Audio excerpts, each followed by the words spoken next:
আরে না ওই দিনই কথা বলা যাচ্ছে আমরা নিজেরাই তো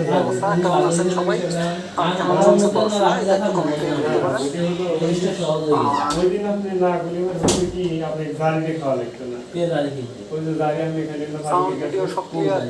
ওই যে বললেন যে বাংলাদেশের সরকার আমার বলে আমার 100 টাকা দিব না, আমি বলতাম কেন দিবেন না, বলতে তো ওরা খাইতে আমগো মশলাপাতি ভালো দিতে না, ওরা 100 টাকা কাটা তোমার না। আমি ঠিক আছে তাইলে তাহলে ওইভাবে হবে না, ওইভাবে এই বিষয়টা তো আমি রুটিন বানাই না, রুটিন যারা বানায় এই ব্যাপারটা সম্পূর্ণই তাদের নিয়ন্ত্রণে। বলতে পারেন সংক্রান্ত কোনো বিষয় বাকি বিষয়গুলো কর্তৃপক্ষ ঠিক করে, এটা কর্তৃপক্ষের নিয়ন্ত্রণে চলে না। আজকে হলো আটে খাবো না গোসল করবো,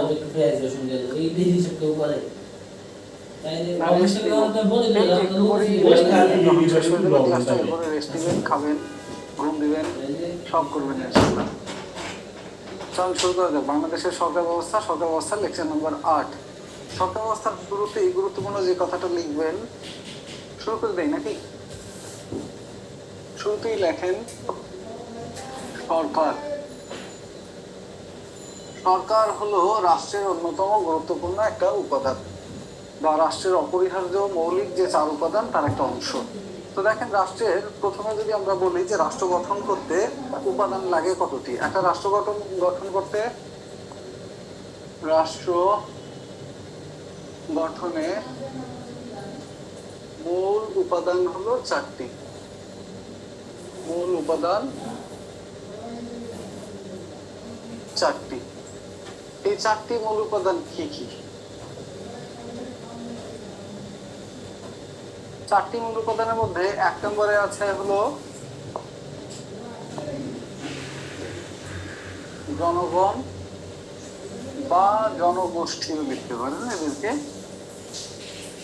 বা জনসমষ্টিও লিখতে পারেন, জনসমষ্টি। দ্বিতীয় হলো নির্দিষ্ট একটা ভূখণ্ডের উপরে সরকার, নির্দিষ্ট ভূখণ্ডের উপরে সরকার প্রতিষ্ঠা করতে, রাষ্ট্র প্রতিষ্ঠা হয়।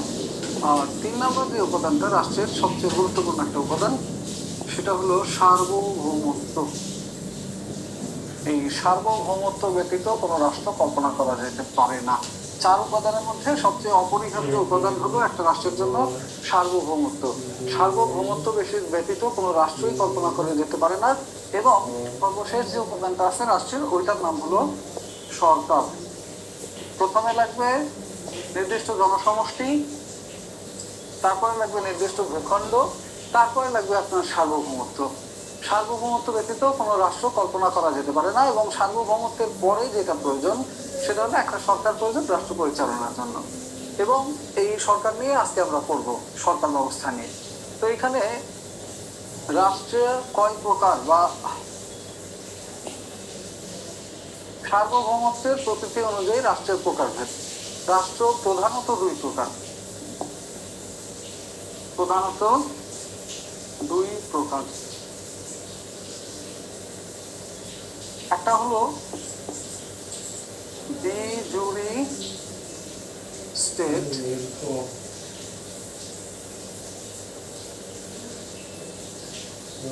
আইনত সার্বভৌম রাষ্ট্র। আইনত সার্বভৌম রাষ্ট্র একটা প্রকারভেদ। দ্বিতীয় প্রকারভেদ হলো de facto state. De facto state হলো আইনত সার্বভৌমত্বের স্বীকৃতি নেই, কিন্তু রাষ্ট্র গঠনের বাকি সকল উপাদান আছে।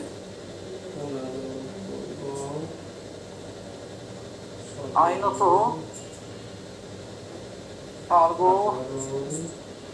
সার্বভৌমত্বের স্বীকৃতি নেই, কিন্তু রাষ্ট্র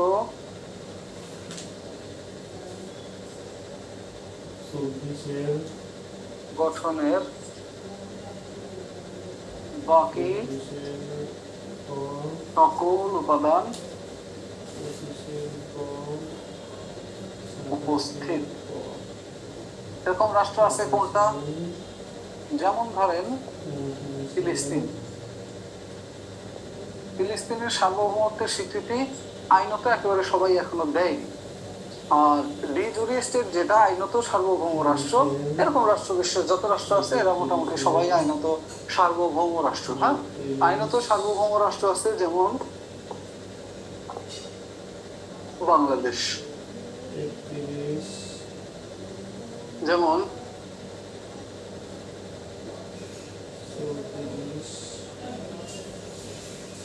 বাংলাদেশ, যুক্তরাষ্ট্র। আর এইদিকে ফিলিস্তিন, আরেকটা রাষ্ট্র হলো তাইওয়ান। এরা হলো ডিফ্যাক্টো স্টেট। রাষ্ট্র হওয়ার মতো সবকিছুই আছে, শুধুমাত্র স্বীকৃতির বা সার্বভৌমত্বের অভাব।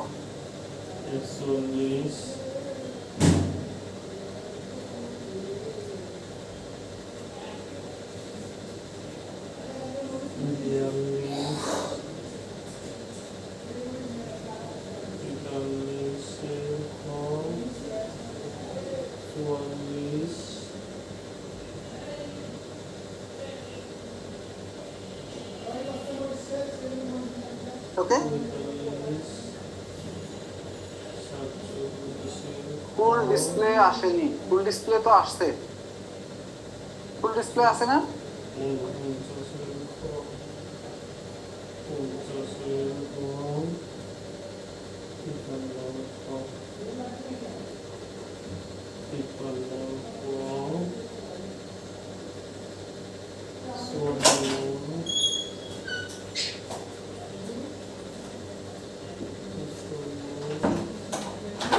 একটা বিষয়, আপনি ওয়াশরুমে গেলে ঢাকনা মারতে এগুলো উঠে, কারণ আমি তো আপনি যাওয়ার পরে বুঝিনি, আপনি ওয়াশরুম ব্যবহার পরে আমি তো সব সময় চেক করা হবে না। এরপরে আসেন সরকার ব্যবস্থা ঢাকনা মারতে এগুলো না অনুযায়ী রাষ্ট্র কত প্রকার বা সরকারের প্রকারভেদ। হ্যাঁ, সরকারের প্রকারভেদ। এইবার আসেন আমরা সরকারের প্রকারভেদটা দেখি। একটা রাষ্ট্রের সরকারের আপনি সকল কিছু করছেন বলে আমি পরিষ্কার করার পর আমার কাছে মনে হলো যে বাথরুমটা দেখি ঠিক আছে। একটা হলো সরকারের প্রকারভেদ বা রাষ্ট্রের প্রকারভেদ। একটা হলো সরকারের বা রাষ্ট্রের প্রকারভেদ। আগে দেখেন রাষ্ট্রের আরো একটা প্রকারভেদ আছে। আগে রাষ্ট্রেরটা দেখেন, রাষ্ট্রের প্রকারভেদ। এক কেন্দ্রিক রাষ্ট্র একটা ব্যবস্থা, এক কেন্দ্রিক রাষ্ট্র যেখানে সেন্ট্রাল গভর্নমেন্ট সবকিছু পরিচালনা করে, এক কেন্দ্রিক রাষ্ট্র। আরটা হলো ওই এক কেন্দ্রিক রাষ্ট্র না, এটা সরকার, সরি জাস্ট এটা সরকারই দেখেন। হ্যাঁ, সরকার লিখতে গিয়ে আবার রাষ্ট্র কেন? সরকারের প্রকারভেদ। সরকার হলো এক কেন্দ্রিক সরকার, একটা হলো এক কেন্দ্রিক সরকার, একটা হলো যুক্তরাষ্ট্রীয় সরকার। প্রকারভেদ এটা মোট হয় 4 প্রকার। সরকার মোট হয় 4 প্রকার। এক কেন্দ্রিক সরকার, যুক্তরাষ্ট্রীয় সরকার হয় একটা, যুক্তরাষ্ট্রীয় সরকার। আর 3 নম্বরে হয় রাষ্ট্রপতি শাসিত সরকার,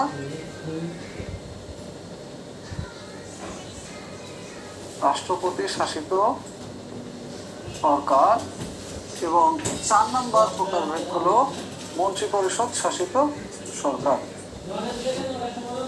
মন্ত্রিপরিষদ শাসিত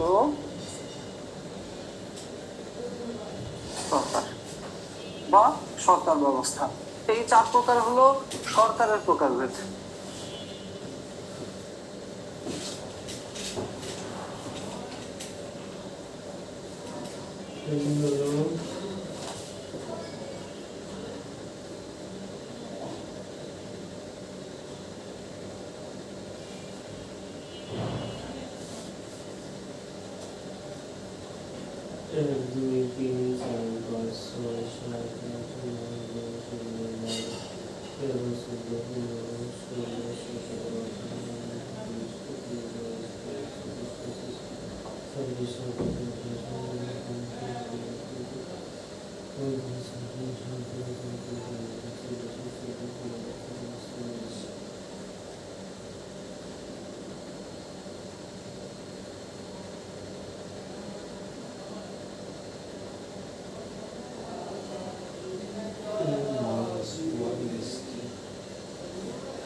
লিখছেন এইটুকু?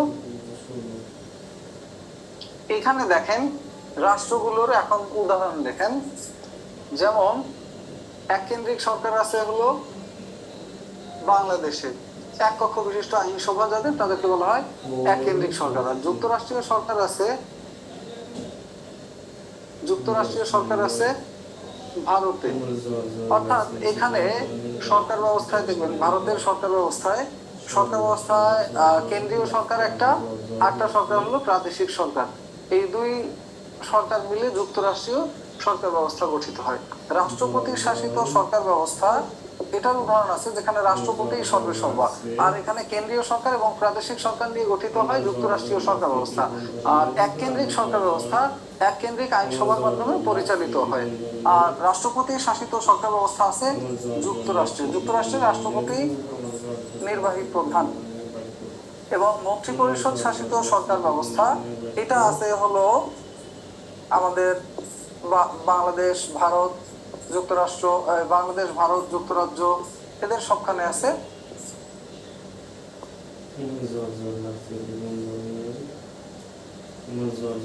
এটা এই পর্যন্ত লেখালে বলেন। দেন আছেন রাষ্ট্রের আরো কিছু প্রকারভেদ আমরা লিখবো।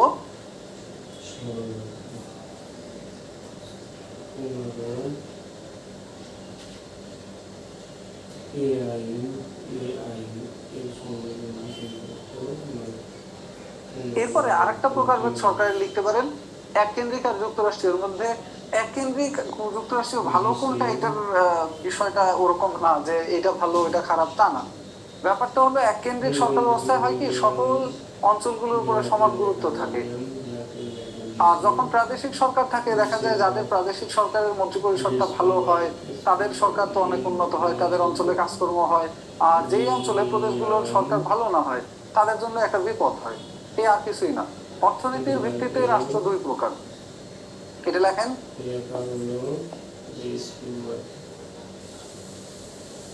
অর্থনৈতিক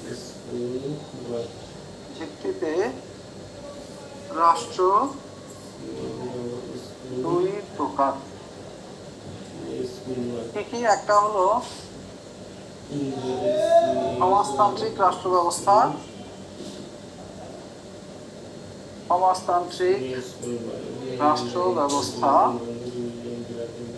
আরটা হলো পুঁজিবাদী রাষ্ট্র ব্যবস্থা।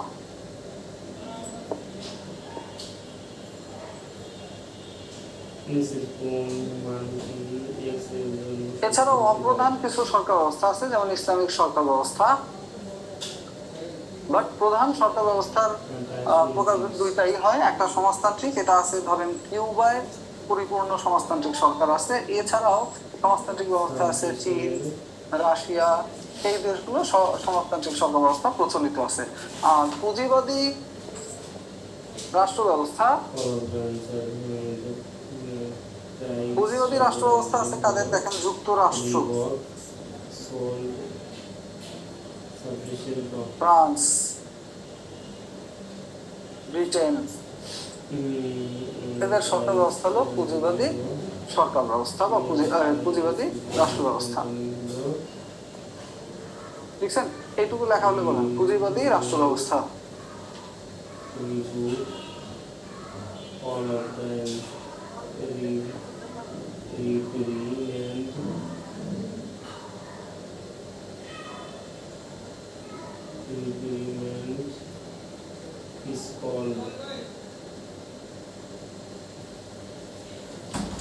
হ্যাঁ ভাই। ভাই আসেন খাবার না? হ্যাঁ খাবো হয়েছে হ্যাঁ।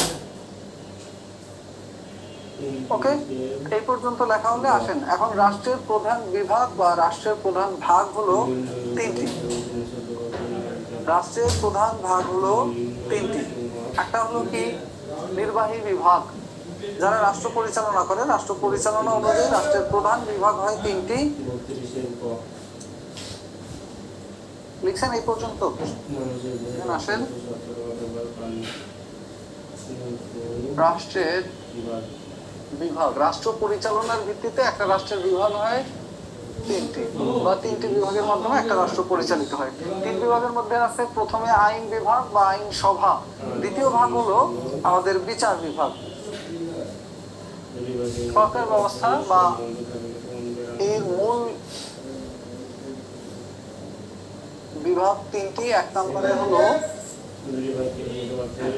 আইন সভা বা আইন বিভাগ, আইন বিভাগ।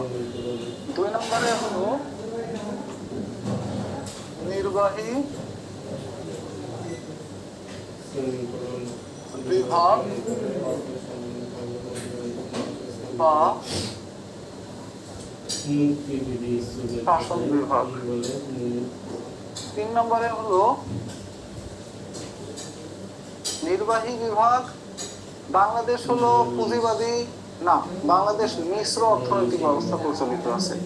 বাংলাদেশে আছে মিশ্র অর্থনৈতিক ব্যবস্থা, পুঁজিবাদীও আছে বাংলাদেশে, সমাজতান্ত্রিক ব্যবস্থাও কিছু গ্রহণ করা হয়েছে সমাজ কাঠামোর ক্ষেত্রে, আর রাষ্ট্র কাঠামোর ক্ষেত্রে পুঁজিবাদী ব্যবস্থা নেওয়া হয়েছে। এছাড়াও ইসলামিক অর্থনীতির কিছু বিষয়, অর্থাৎ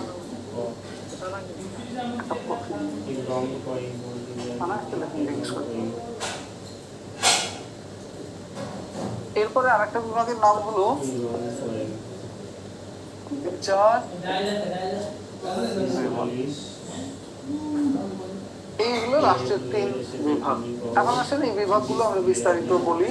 এক নম্বরে যদি বলি আইন সভার কথা, হ্যাঁ, রাষ্ট্রের তিনটি বিভাগ বা রাষ্ট্রের মূল অঙ্গ বলা হয় এগুলোকে। এগুলোকে বিভাগ বা রাষ্ট্রের মূল অঙ্গ বলা হয়। রাষ্ট্রের মূল অঙ্গ হলো এগুলো। এখন আসেন প্রথমে আইনসভা সম্পর্কে দেখি। আইনসভা কারা?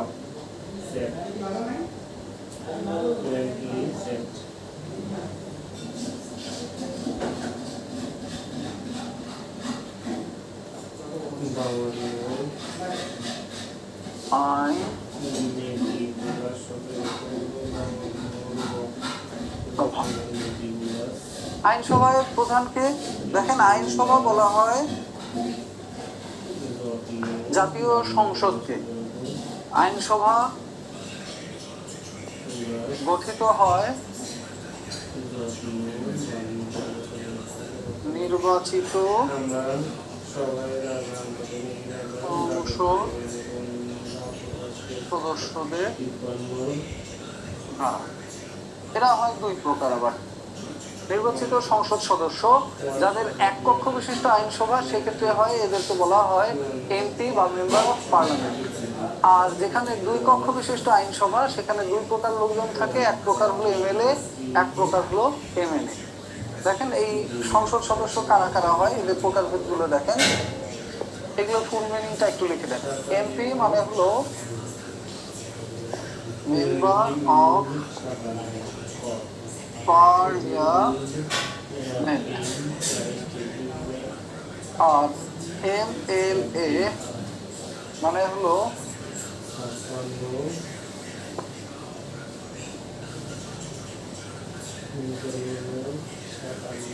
Member of legislative, member of legislative assembly, member of legislative assembly. Then হলো আরেকজনের সম্পর্কে লিখেন, সেটা হলো এমএনএ। এমএনএ হলো মেম্বার অফ ন্যাশনাল অ্যাসেম্বলি। এমএ PIONL ন্যাশনাল অ্যাসেম্বলি। অ্যাসেম্বলি বলতে বোঝায় গণপরিষদ, মেম্বার অফ ন্যাশনাল অ্যাসেম্বলি। তো কে কোন জায়গায় সদস্য হয়? এক কক্ষ বিশিষ্ট আইনসভা। এক কক্ষ বিশিষ্ট আইনসভার ক্ষেত্রে হয় এমপি, আর দুই কক্ষ বিশিষ্ট আইনসভার ক্ষেত্রে প্রাদেশিক আইনসভার সদস্যদের বলা হয়, প্রাদেশিক আইনসভার সদস্যদেরকে বলা হয় এমএলএ, আর এমএলএ বলা হয়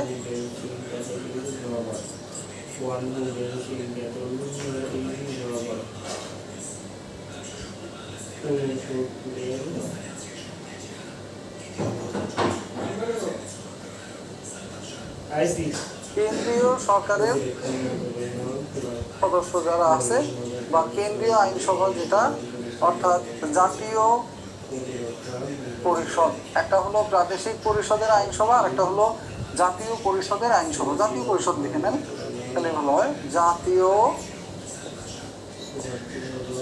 পরিষদ যেটা হয়, এবং এই জাতীয় পরিষদের যিনি প্রধান তাকে বলা হয় সিএম। না, সিএম বলা হয় প্রাদেশিক পরিষদের যিনি প্রধান তাকে বলা হয় চিফ মিনিস্টার। তিনি হলেন প্রাদেশিক আইনসভার প্রধান। প্রাদেশিক আইনসভার প্রধান যিনি তাকে বলা হয় সিএম, বা চিফ মিনিস্টার বাংলাটাও লিখে নেন মুখ্যমন্ত্রী। এবং দ্বিতীয় যেটা আছে, কেন্দ্রীয় আইনসভার প্রধান যিনি হন তাকে বলা হয় পিএম বা প্রাইম মিনিস্টার। এটা তো আপনারা সবাই আগে থেকেই জানেন। প্রাইম মিনিস্টার, প্রাইম মিনিস্টার হলেন কি? উনি হলেন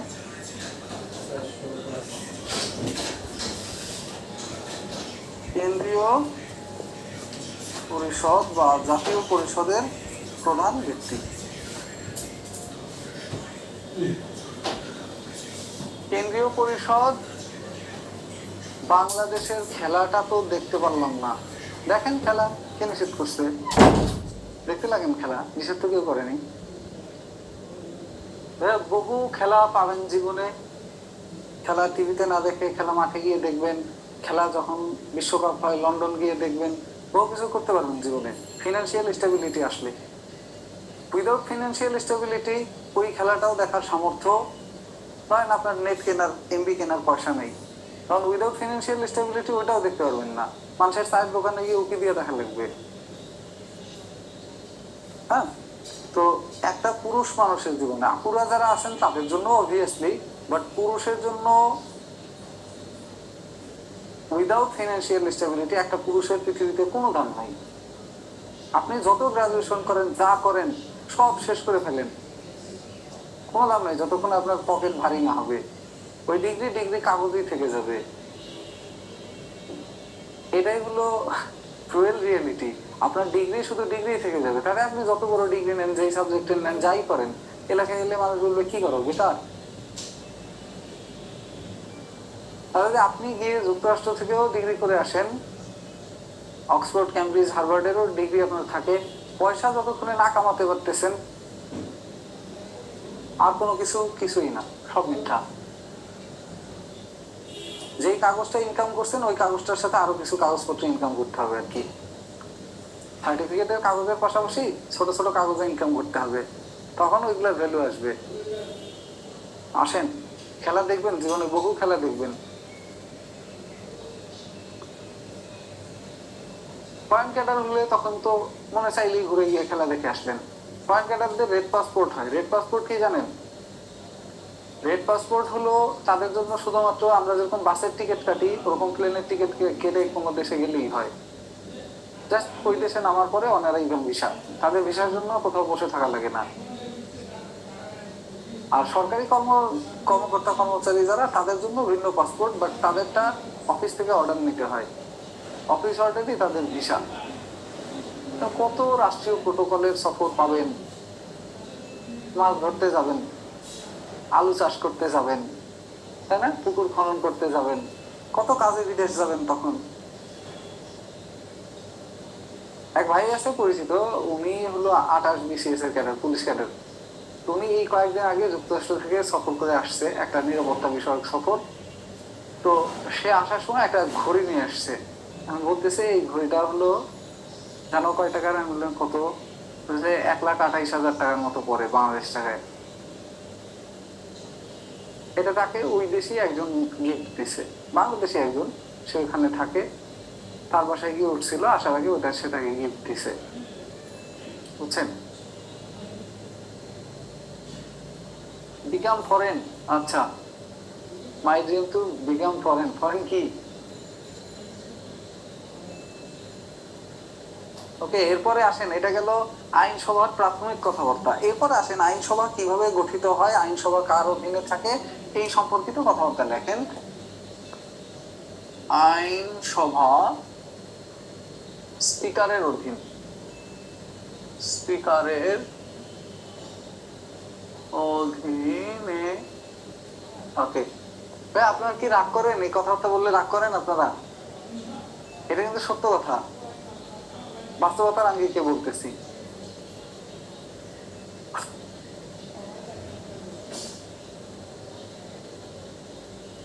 সত্য, সুন্দর।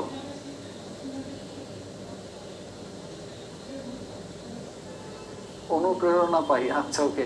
আর আপুদের জন্য কি হয়, মানে অন্য সময় ছেলেরা মেয়ে দেখে, আর যারা একটু চাকরিজীবী আছে তারা হলো মেয়েরা ছেলে দেখে, বুঝছেন? না এটা বাদ দিয়ে দাও আম্মা, এ হবে না, ওটা বাদ দিয়ে দাও, এটা হবে না, ওকে, তখন হলো ভ্যালুই আলাদা হয়ে যায়। আসেন, আইনসভা স্পিকারের অধীনে থাকে। এরপর মন্ত্রী পরিষদ,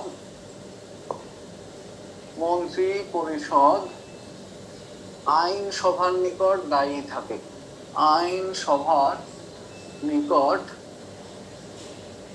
দায়ী থাকে। পরীক্ষায় প্রশ্ন এসেছিল মন্ত্রী পরিষদ কার নিকট দায়ী থাকে।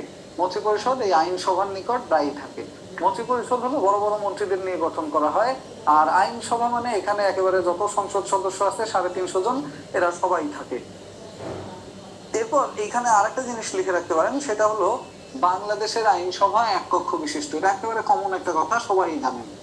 এক কক্ষ মানে কি? একটাই রুম আছে, সংসদ ভবনের মধ্যে একটাই রুম, তাই না? অর্থাৎ এখানে যত নির্বাচিত জনপ্রতিনিধি আছে তারা সবাই একটা রুমে বসে, একটা রুমে বসে সভা করে। আর যেটা দ্বিকক্ষ বিশিষ্ট আইনসভা, সেখানে হয় এক কক্ষে থাকে প্রাদেশিক পরিষদের লোকজন, আবার আরেকটা কক্ষ থাকে যেটা থাকে হলো যেখানে আইনসভা বসে হলো জাতীয় পরিষদের সদস্যদের নিয়ে, এটাকে বলা হয় দ্বিকক্ষ বিশিষ্ট আইনসভা। আর যেখানে একটাই থাকে জাতীয় সংসদ আমাদের যেরকম আছে, এক কক্ষের মধ্যে সবাই বসে, আলাদা কোনো কক্ষ নেই, সেটাকে বলা হয় এক কক্ষ বিশিষ্ট আইনসভা। আর দ্বিকক্ষ বিশিষ্ট আইনসভার প্রাদেশিক পরিষদকে বলা হয় নিম্ন কক্ষ, আর জাতীয় পরিষদকে বলা হয় উচ্চ কক্ষ। আশা করি ব্যাপারটা ক্লিয়ার, অথবা আগেই জানতেন। যারা পলিটিক্যাল সায়েন্স পড়ছেন তারা হয়তো বা আমাকেও পড়াতে পারবেন আজকের টপিকগুলো, তাই না? এরপরে আসেন আইনসভা দায়ী থাকে, মানে আইনসভার নিকট দায়ী থাকে হলো মন্ত্রী পরিষদ। এরপর আসেন বাংলাদেশের আইনসভা এক কক্ষ বিশিষ্ট। বাংলাদেশের আইনসভা এক কক্ষ বিশিষ্ট। বাংলাদেশ অ্যাফেয়ার্স যত ভালো করে বুঝে বুঝে পড়তে পারবেন, ভাইভাটা তত ভালো দিতে পারবেন। 200 মার্কের ভাইভাটা তত বেশি ভালো হবে বিসিএস এর। এই অংশ থেকেই ভাইবার ম্যাক্সিমাম প্রশ্ন এখান থেকে করা হয়। এরপর আসেন আইনসভার কাজ কি কি। হ্যাঁ, আইনসভার কাজ, আইনসভার মধ্যে কাজের মধ্যে প্রধান কাজ হলো সংবিধান রচনা করা। আইনসভা বা গণপরিষদ এদের প্রধান কাজ হলো সংবিধান রচনা করা। দ্বিতীয় কাজ হলো অন্যান্য গুরুত্বপূর্ণ যে আইন আছে সেই আইনগুলো প্রণয়ন করা, সংশোধন, পরিবর্ধন, যা যা প্রয়োজন সবকিছু করে। সংবিধান ব্যতীত অন্যান্য আরো যত আইন আছে সকল আইন যা আছে এই আইনগুলো প্রণয়ন করা, পরিমার্জন করা, সংশোধন করা, পরিবর্ধন করা, আইন প্রণয়ন, পরিমার্জন, পরিবর্ধন এবং সংশোধন। আর সংবিধানের ক্ষেত্রে সেম জিনিস, রচনা করা ও সংবিধান সংশোধন করা, দুইটা ব্যাপারই হলো তাদের হাতে থাকে। এরপরে তাদের আরো একটা কাজ আছে আইনসভা, সেই কাজটা হলো তারা শাসন বিভাগকে নিয়ন্ত্রণ করে থাকে। অর্থাৎ তাদের কাছে এই যে মন্ত্রী পরিষদ দায়ী থাকে, মন্ত্রী পরিষদই হলো শাসন বিভাগ, তারা দায়ী থাকে কার কাছে? আইনসভার কাছে। দ্যাট মিনস আইনসভা শাসন বিভাগকে নিয়ন্ত্রণ করে থাকে। শাসন বিভাগকে নিয়ন্ত্রণ করে থাকে, শাসন বিভাগকে নিয়ন্ত্রণ করে থাকে। আর কি কাজ করে তারা? শুধুমাত্র সালগুলো দেখলে রাগ উঠে যায় মাঝে মাঝে, তা বাদে বাংলাদেশ ইন্টারন্যাশনাল অ্যাফেয়ার্স ভালোই লাগে। ভালো লাগলে ভালো। ভাই আমি একটা জিনিস বুঝি না, আপনারা ক্যামেরা চালু করতেছেন না কেন? এই বিষয়টা সমস্যা কই আপনাদের? 2-3 জন মানুষ ছাড়া আর কেউ ক্যামেরা চালু করেন না। অন্যান্য ব্যাচগুলোতে হয় কি যে সব মানুষের ক্যামেরা যখন চালু থাকে আমার কাছে ক্লাসটা অনলাইন আর মনে হয় না, অফলাইনের মতোই মনে হয়। এবং যেহেতু ক্লাসটা ভার্চুয়ালি, আপনাদের অন্তত ক্যামেরাটা চালু থাকে, আমার বুঝতে সুবিধা হয় যে আপনারা বুঝতে পারতেছেন কিনা, আপনাদের কোনো সমস্যা আছে কিনা, বা কারা কারা আছেন আদৌ, কোনো কিছুই বোঝা যায় না। আপনাদের সবার ক্যামেরা বন্ধ। স্যার গোসল করে আসছি, চুল খুলে বসছি টেবিলে, মানুষ দেখবে। আচ্ছা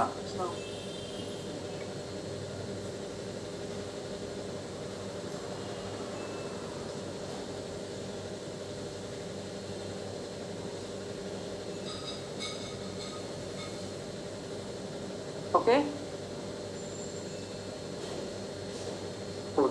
কারণ তো প্রত্যেকের কাছে একটা আছে, বাট এই কারণটা যাতে না থাকে, যেহেতু এটা ক্লাস, ক্লাসের মতো করেই যাতে থাকে ওটা। ভাই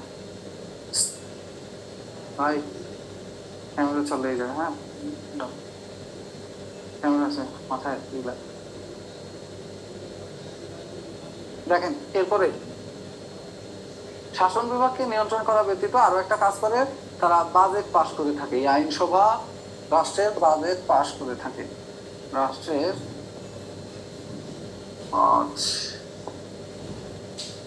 বার্ষিক বাজেট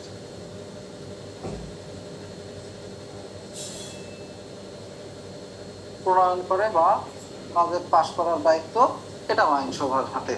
হ্যাঁ, এরপরে আরেকটা কাজ করে আইনসভা,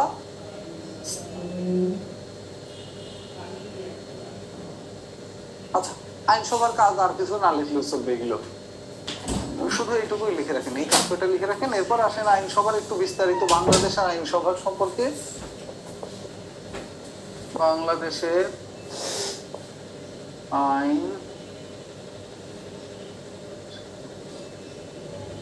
আইনসভা যেটা আছে, এখানে কারা কারা আছে? বাংলাদেশের আইনসভায় প্রথমে লেখেন মোট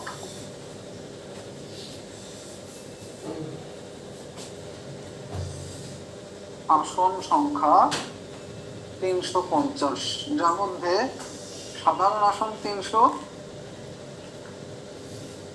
আর সংরক্ষিত আসন হলো 50।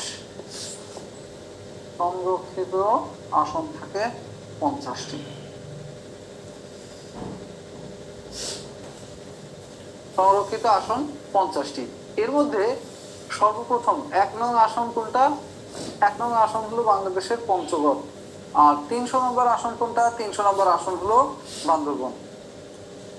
এটা লিখে নেন। 1 নং আসন হলো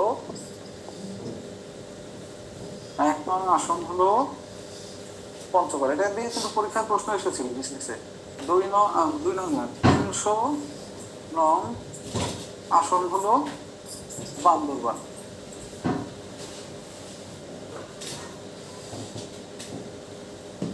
সর্বোচ্চ আসন আছে হলো ঢাকা জেলা। জেলার ক্ষেত্রে ঢাকা জেলা, বিভাগের ক্ষেত্রে ঢাকা বিভাগ।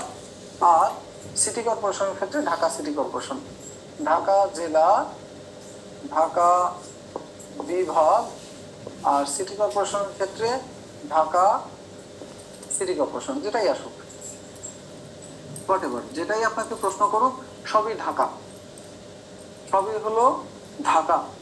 বাজেট প্রণয়ন, বার্ষিক বাজেট প্রণয়ন দেখছেন এটা? এইখানে লেখেন আসন সংখ্যা ঢাকা জেলায় আছে 20টি, বিভাগে আছে 70টি।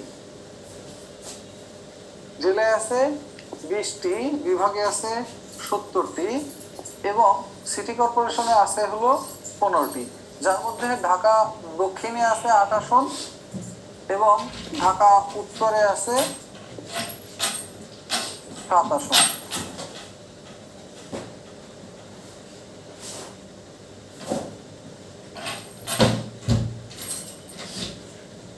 ঢাকা সিটি কর্পোরেশনের 15টা আসন আছে, সংসদীয় আসন।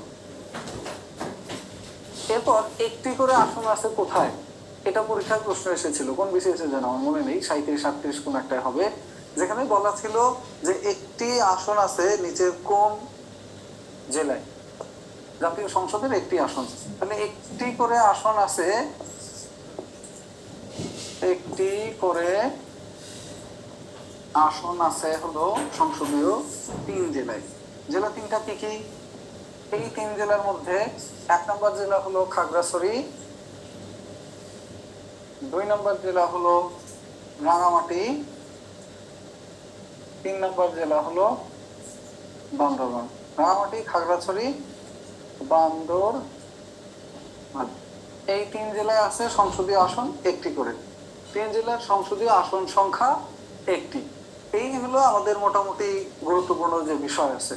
এরপর আরেকটা কথা লিখে রাখতে পারেন বাংলাদেশের সংসদ সম্পর্কে, সেটা হলো বাংলাদেশের সংসদে 3 জন বিদেশি ভাষণ দিয়েছেন, বিদেশি রাষ্ট্রপ্রধান। 3 জন বিদেশি রাষ্ট্রপ্রধান এ যাবৎকালে ভাষণ দিয়েছেন। রাষ্ট্রপ্রধান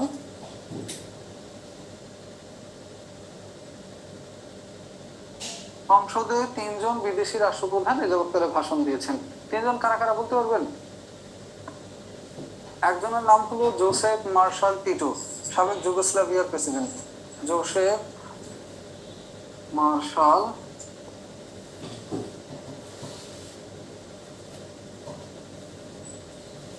টিটো। 2 নম্বরে হলো ভারতের প্রেসিডেন্ট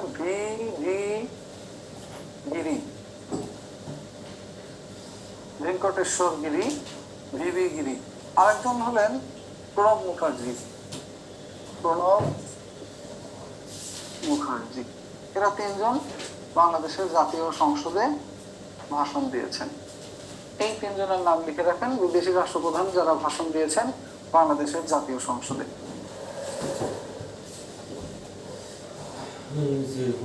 আর সংসদের সভা আহ্বান করেন কে? সংসদের সভা আহ্বান করেন রাষ্ট্রপতি। নির্বাচনের ফলাফল ঘোষণার কতদিনের মধ্যে সংসদ বসতে হয়? বলতে পারেন কেউ? দেখি তো আইডিয়া আছে কিনা কোনো। নির্বাচনের 30 সেকেন্ড সময় দিলাম। দেখছেন 30, 60, 90, 30 আছে, 60 আছে, 90 আছে। 90 দিনের ভিতরে। Very good. যারা 90 দিন বলছেন তারা গোল্লা বড় থেকে। নির্বাচনের ফলাফল ঘোষণার 30 দিনের মধ্যে ফলাফল ঘোষণা 30 দিনের মধ্যে সংসদ অধিবেশন বসে। এরপর সংসদে কোরাম হয়। কতজনে কোরাম হয়? 1 পঞ্চমাংশ সদস্যের উপস্থিতিতে, 1/5 সদস্যের উপস্থিতিতে, অর্থাৎ সর্বনিম্ন 60 জন সদস্য হয় কোরাম। কোরাম বলতে বোঝানো হয় যে এই কজন সদস্য না হলে সংসদের সভা আহ্বান করা যাবে না। সংসদের সভা আহ্বান করতে হলে মিনিমাম এই কয়জন উপস্থিত থাকতে হবে। এরপরে জাতীয় সংসদের আরেকটা গুরুত্বপূর্ণ বিষয় লিখবেন, সেটা হলো সংসদে নির্বাচিত হওয়ার যোগ্যতা অযোগ্যতা যেগুলো আছে সেগুলো। আরেকটা কথা লিখে রাখেন, সংসদ নেতা বলা হয় সরকার প্রধানকে। সংসদ নেতা সরকার প্রধান বা মাননীয় প্রধানমন্ত্রী, তিনি হলেন সংসদ নেতা। বানানটা ক্লিয়ার না, কোন বানানটা? 1/5 না কোনটা? ওইটা ফোরাম, ফোরাম নট কোরাম।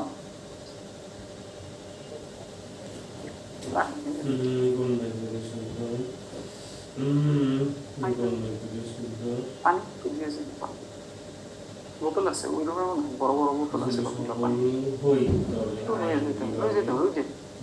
আসেন আবার আসেন, আবার আসেন, ক্যামেরার সামনে আসেন, এই যে দাঁড়ান আর একটু সামনে আসেন, ওই যে দেখেন আপনার ক্যামেরা দেখা যায়, বুঝছেন? ডাউন দিয়ে যাবে, ডাউন এটা দিয়ে গেলে ক্যামেরার সামনে চলে।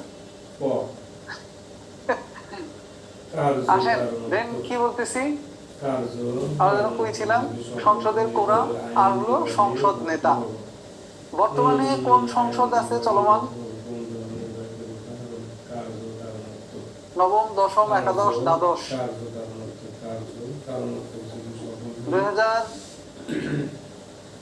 2018 সালের যে নির্বাচন, সেটা কততম নির্বাচন ছিল? 10, 11, 12, হ্যাঁ শুধু ক্যামেরা 10, 11, 12 কত? একাদশ জাতীয় সংসদের অধিবেশন বসছে, আপনারা জানেন না? দ্বাদশ কি হয়েছে এখনো? একাদশ জাতীয় সংসদ অধিবেশন চলমান থাকাকালীন এরকম কোন কথা আপনারা খবরে কোনোদিন শোনেননি? কেউ খবরে শুনছেন? 9 ছিল হলো প্রথম যখন আওয়ামী লীগ সরকার ক্ষমতায় আসে তখনকার। বর্তমান হলো একাদশ জাতীয় সংসদ। একাদশ জাতীয় সংসদ লিখে রাখেন, একাদশ জাতীয় সংসদ লিখে রাখেন।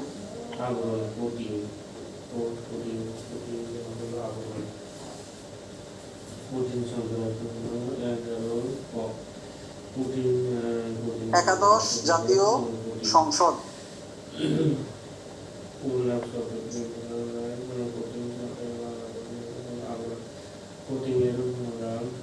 লিখে রাখেন। বর্তমান এইভাবে যদি পরীক্ষায় প্রশ্ন না পারেন, একেবারে কমন প্রশ্ন, স্যার দশম একাদশ জাতীয় এগুলো আসলে আমি ভালো মতো বুঝি না, একটু ক্লিয়ার করে দেন। ভালো মতো বলতে প্রথম যে সংসদ নির্বাচন হয় কত সালে? প্রথম সংসদ নির্বাচন হয় কত সালে? 7ই মার্চ 1973। সংবিধানে বলেছিলাম না যে যেদিন সংবিধান কার্যকর হয় সেই দিন আগের যারা আছে, হ্যাঁ আগের যারা আছে তারা সবাই পদত্যাগ করে। অর্থাৎ আগে তারা 70-এর নির্বাচনে নির্বাচিত জনপ্রতিনিধি যারা প্রাদেশিক পরিষদ এবং গণপরিষদের, ওনারা নতুন সংবিধান কার্যকর হওয়ার কারণে আগের সিস্টেম অনুযায়ী সবকিছু বাতিল হয়ে যায় এবং এক কক্ষ বিশিষ্ট আইনসভা হয়ে যায়। সেই অনুযায়ী এখন নতুন নির্বাচন হবে। সেই জন্য ওনারা 16ই ডিসেম্বর রাতে সবাই পদত্যাগ করেন এবং নতুন করে আবার নির্বাচনের ঘোষণা দেন। আর সেই নির্বাচনটা হয় 1973 সালের 7ই মার্চ এবং সেটাকে বলা হয় ওই নির্বাচনের নির্বাচিত সংসদ সদস্য, যেটা তারা যে সংসদটা আহ্বান করে ওই সংসদটাকে বলা হয় প্রথম জাতীয় সংসদ বা প্রথম সংসদ অধিবেশন। আর এটা হলো একাদশ জাতীয় সংসদ, অর্থাৎ এরকম 11টা নির্বাচনে এরা নির্বাচিত সংসদ সদস্য বা নির্বাচিত মন্ত্রিসভা। বর্তমান সংসদ হলো একাদশ জাতীয় সংসদ। এই নির্বাচনটা হয়েছিল কবে মনে আছে? একাদশ জাতীয় সংসদ নির্বাচন হয় কবে? যদি পরীক্ষার প্রশ্ন আসে কবে হয় বলেন?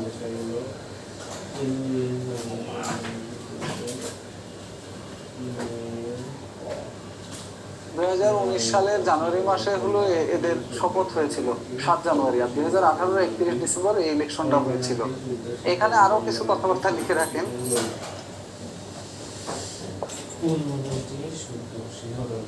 এখানে আর যেটা লিখবেন, এই সংসদের নির্বাচন অনুষ্ঠিত হয়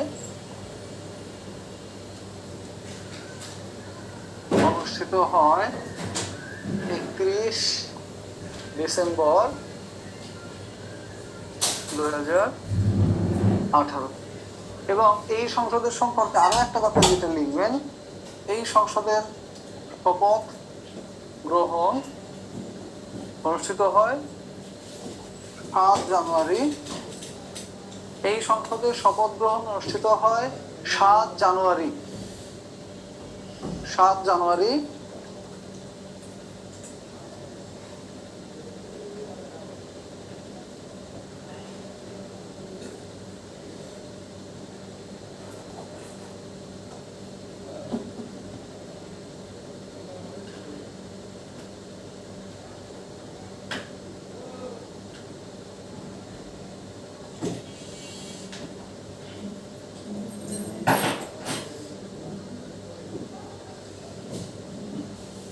এই সংসদের শপথ গ্রহণ অনুষ্ঠিত হয় 7 জানুয়ারি 2019।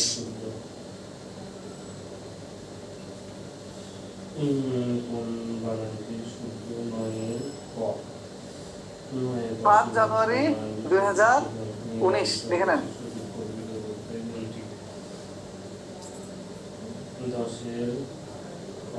7 জানুয়ারি 2019। এরপরে আরেকটা কথা লিখেন, এই সংসদ যখন অনুষ্ঠিত হয় শপথ গ্রহণ অনুষ্ঠান কে পরিচালনা করেন? এটা পরীক্ষার প্রশ্ন আসে। শপথ গ্রহণ মানে প্রথমে লেখেন শপথ বাক্য,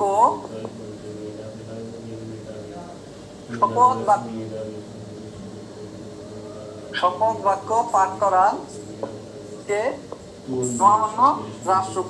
মহামান্য রাষ্ট্রপতি। আর শপথ গ্রহণ অনুষ্ঠান পরিচালনা করেন মন্ত্রিপরিষদ সচিব। শপথ গ্রহণ অনুষ্ঠান পরিচালনা করেন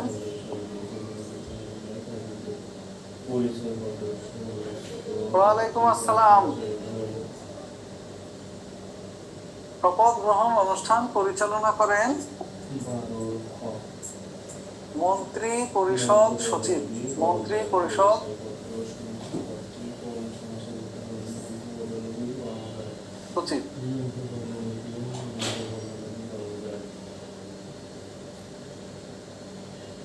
শপথ গ্রহণ অনুষ্ঠান পরিচালনা করেন মন্ত্রী পরিষদ সচিব। এই পর্যন্ত আরেকটা কথা লিখে রাখেন, সংসদের টেকনোক্র্যাট মন্ত্রী হয় 1/10, 10 ভাগের 1 ভাগ পর্যন্ত টেকনোক্র্যাট মন্ত্রী হতে পারে।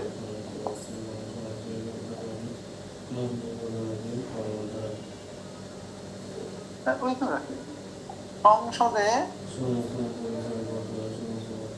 টেকনোক্র্যাট মন্ত্রী হতে পারেন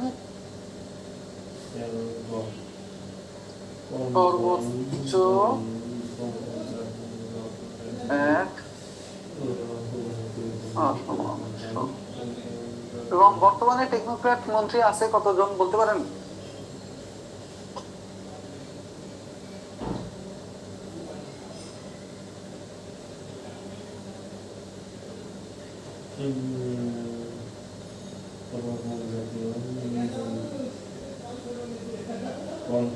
বর্তমানে টেকনোক্র্যাট মন্ত্রী আছে 3 জন, লিখে রাখেন। বর্তমানে টেকনোক্র্যাট মন্ত্রী, যে কোনো একজনের নাম বলতে পারবেন? মন্ত্রী বা প্রতিমন্ত্রী আছে, এখানে মন্ত্রী প্রতিমন্ত্রী মিলিয়ে 3 জন।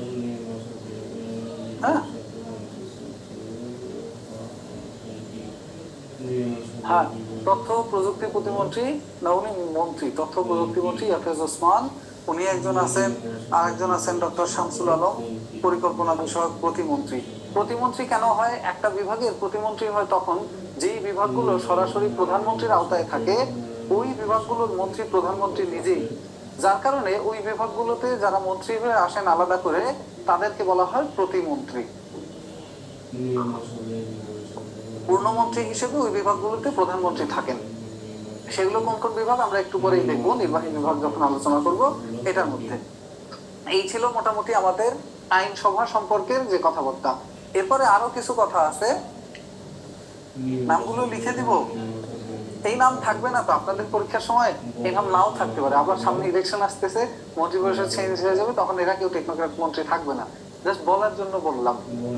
তথ্য প্রযুক্তি মন্ত্রী ইয়াফেজ ওসমান একজন, পরিকল্পনা মন্ত্রী ডক্টর শামসুল আলম একজন, আর হলো অন অ্যান্ড অনলি নাম বলেন, অন অ্যান্ড অনলি নাম বলেন সবাই। তার ফেসবুকে কেউ ফ্রেন্ড আছেন? বাংলায় নাম না থাকলে সে ফেসবুক ফ্রেন্ড করে না কাউকে। ব্যাপারটা ভালো, কিন্তু কেমন যেন একটু অতি নাটকীয় মনে হয় যে বাংলায় না থাকলে আমার বন্ধু তালিকায় থাকার সুযোগ নেই, এরকম সে লিখে রাখছে। কারণ নাম বাংলায় না হলে আমার বন্ধু তালিকায় নাম ভুক্তির যোগ্যতা নেই, এরকম কি কি যেন যোগ্যতা হাবি জাবি সে লিখে রাখছে। যাই হোক, এইগুলো আমাদের কথা না, আমাদের কথা হলো যে সংসদ সদস্য নির্বাচিত হওয়ার যোগ্যতা অযোগ্যতা।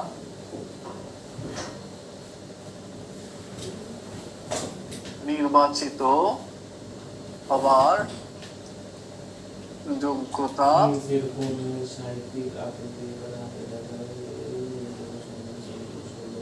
অযোগ্যতা।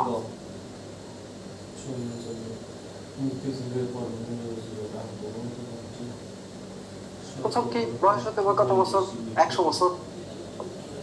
বয়স সর্বনিম্ন 25 বছর হতে হবে। বয়স সর্বনিম্ন হতে হবে 25 বছর। এরপর অযোগ্যতা কি কি? অযোগ্যতা হলো কোনো আদালত কর্তৃক দেউলিয়া ঘোষিত হলে, অপ্রকৃতস্থ বা পাগল ঘোষিত হলে, এইসব জিনিসগুলো হলে সে এই হতে হবে না। এইখানে তার যোগ্যতার মধ্যে আরো দুইটা জিনিস লিখে দিই, এটা হলো যোগ্যতাগুলো। আগে যোগ্যতাগুলো লেখেন। যোগ্যতা হলো বয়স 25 বছর হতে হবে, বাংলাদেশি নাগরিক হতে হবে,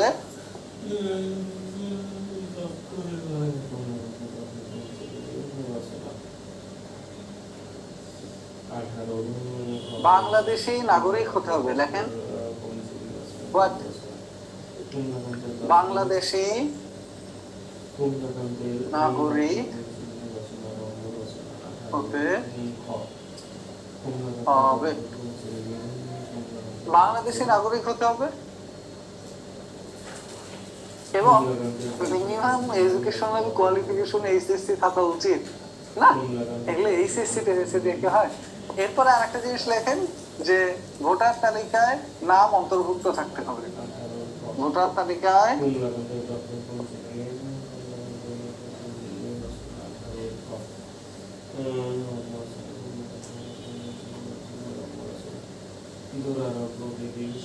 ভোটার তালিকায় নাম অন্তর্ভুক্ত, ভোটার তালিকায় নাম অন্তর্ভুক্ত থাকতে হবে। গেল। এখন আসেন অযোগ্যতা কি কি?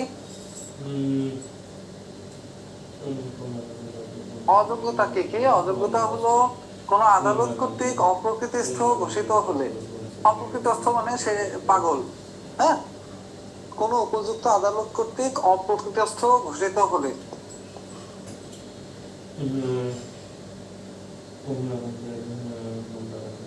কোন উপযুক্ত আদালত কর্তৃক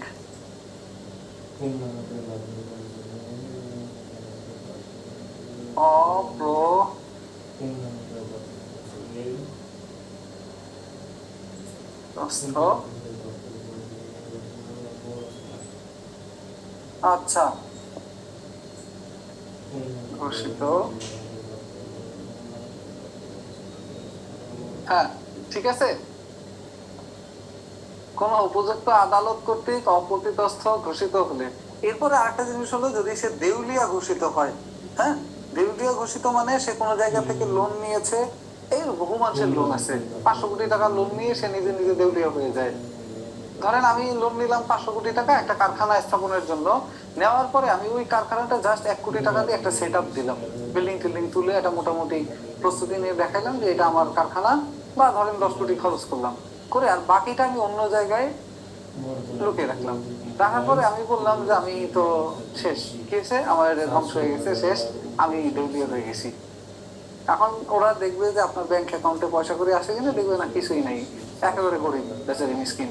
কারণ টাকা সব বইয়ের অ্যাকাউন্টে, টাকা হলো শালকের অ্যাকাউন্টে, অমুক তমুক বিভিন্ন দেশে। তো এখন কি হলো, এই লোক দেউলিয়া, অর্থাৎ এই টাকা শোধ করার তার কোনো ক্ষমতা নেই। কারণ আদালত তাকে দেউলিয়া ঘোষণা করে দেওয়ার পর সে দায়মুক্ত, টাকা জনগণের। এরকম বহু টাকা গেছে বাংলাদেশের। তো দেখেন, দেউলিয়া ঘোষিত হবার পরে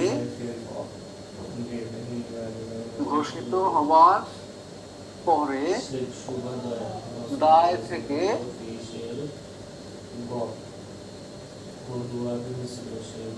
অব্যাহতি না দেউলিয়া ঘোষিত হবার পরে দায় থেকে অব্যাহতি না পেলে, এই একটা বিষয়। আরেকটা হলো বিদেশি রাষ্ট্রের নাগরিকত্ব অর্জন করলে, কোন বিদেশি রাষ্ট্রের নাগরিকত্ব অর্জন করলে, কোন বিদেশি রাষ্ট্রের নাগরিকত্ব অর্জন করলে। এরপর দণ্ডবিধি অনুযায়ী 2 বছরের জন্য কখনো যদি কারাদণ্ড হয়, তারপরে 5 বছর কেটে না যায়, এগুলো নতুন করে সংযুক্ত করা হয়েছে, এরকম আরো কিছু বিধান, বাট এগুলো গুরুত্বপূর্ণ না।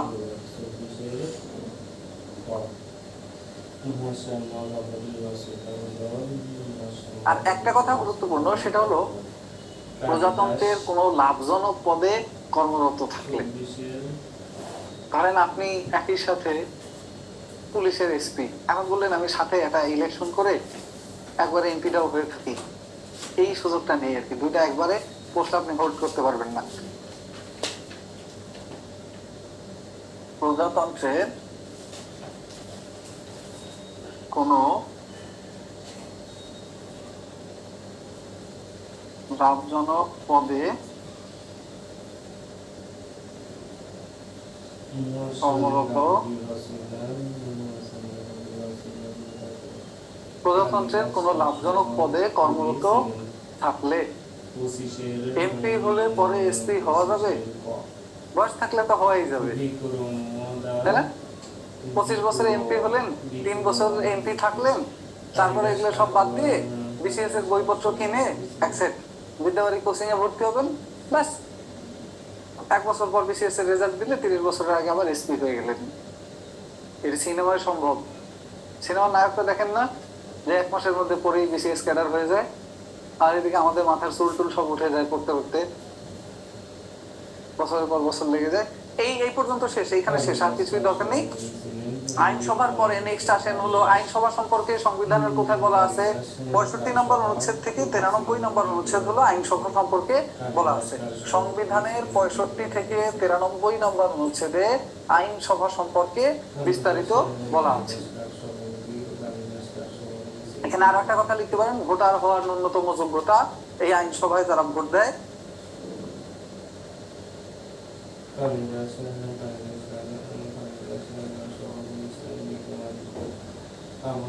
এরপরে লেখেন আর একটা বিভাগের নাম, যেটা হলো নির্বাহী বিভাগ বা শাসন বিভাগ। নির্বাহী বিভাগ বা শাসন বিভাগ। নির্বাহী বিভাগ বা শাসন বিভাগ কি? এরা হলো রাষ্ট্র পরিচালনা করে থাকে, রাষ্ট্র পরিচালনা করে থাকে।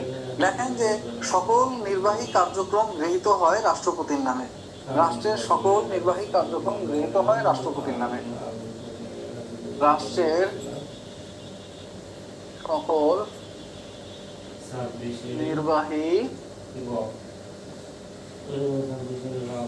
কার্যক্রম কার নামে গৃহীত হয় এটা পরীক্ষায় এসেছিল। কার্যক্রম গৃহীত হয় রাষ্ট্রপতির নামে। 2 নম্বরে লিখেন রাষ্ট্রের নির্বাহী মানে রাষ্ট্রের প্রধান হলেন রাষ্ট্রপতি। রাষ্ট্রের প্রধান রাষ্ট্রপতি, বাট রাষ্ট্রের নির্বাহী প্রধান হলেন রাষ্ট্রের নির্বাহী প্রধান হলেন মাননীয় প্রধানমন্ত্রী। মাননীয় প্রধানমন্ত্রী উনি হলেন রাষ্ট্রের নির্বাহী প্রধান।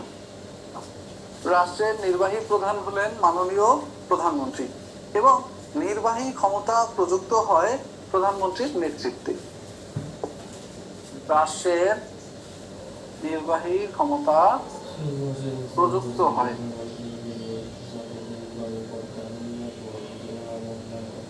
প্রধানমন্ত্রীর নেতৃত্বে। প্রধানমন্ত্রীর নেতৃত্বে। হ্যাঁ, আপনারা কি কমে গেছেন? লোকজন কি কমে গেছে?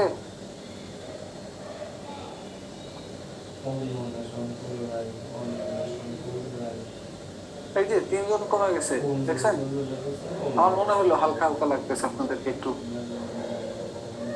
লোকজন কমে গেলে আমি বলছিলাম না যে আপনারা গেলে বা কোনো প্রয়োজন থাকলে, কোনো কাজে যদি বেরোতে হয়, টিউশন থাকে বা কোনো বিষয় থাকে, তাহলে আপনারা কি করবেন?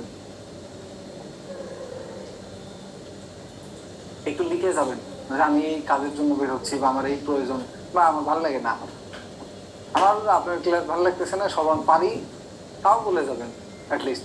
তাহলে অন্তত বোঝা যাবে যে কেন গেছেন। এবার আরেকটা হলো এই নির্বাহী ক্ষমতা পরিচালিত হয় যাদের মাধ্যমে, তারা হলো মন্ত্রী পরিষদ, আরেকটা হলো সচিবালয়। মন্ত্রী পরিষদ ও সচিবালয় নিয়ে এই নির্বাহী বিভাগ গঠিত।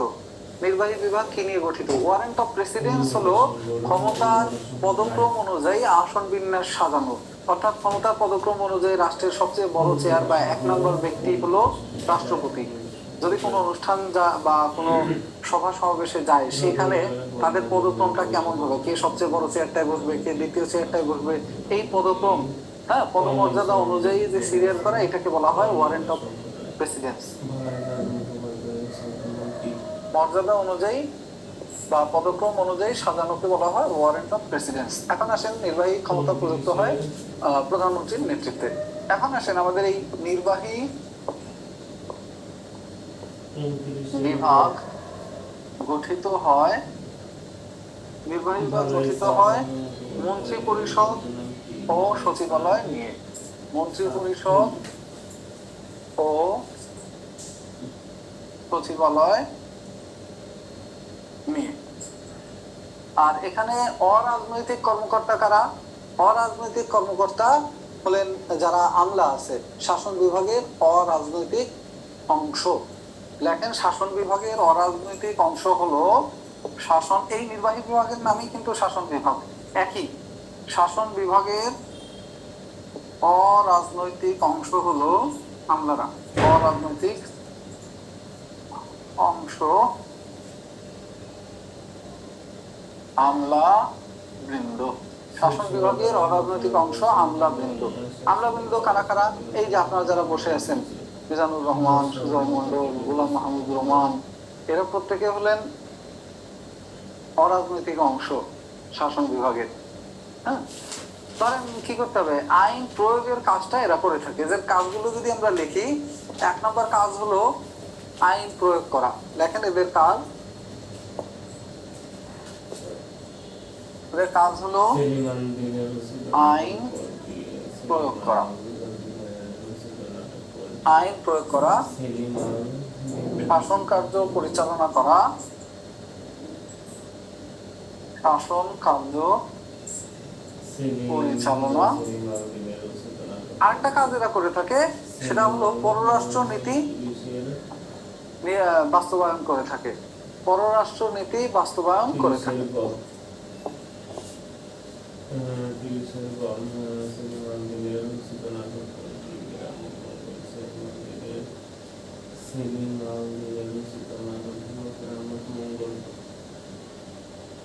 এই তিনটা হলো গুরুত্বপূর্ণ কাজ আমাদের কত বিভাগ যেন নির্বাহী বিভাগের।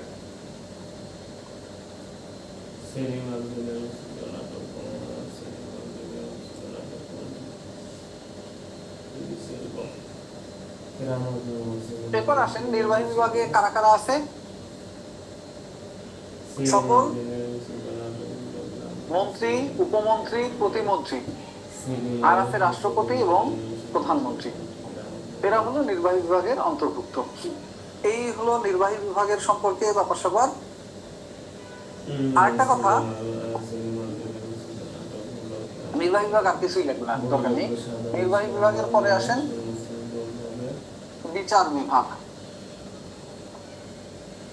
নির্বাহী বিভাগে দুইজন ব্যক্তির কথা একটু না লিখলেই না। একজন হলেন রাষ্ট্রপতি, আরেকজন হলেন প্রধানমন্ত্রী। রাষ্ট্রপতির সম্পর্কে লিখেন রাষ্ট্রপতি। হ্যাঁ, রাষ্ট্রপতি কে? রাষ্ট্রের প্রতি। রাষ্ট্রের প্রতি ক্ষমতা কত জানেন? অর্থ বিলে কত দিনের মধ্যে স্বাক্ষর করতে হয় রাষ্ট্রপতির?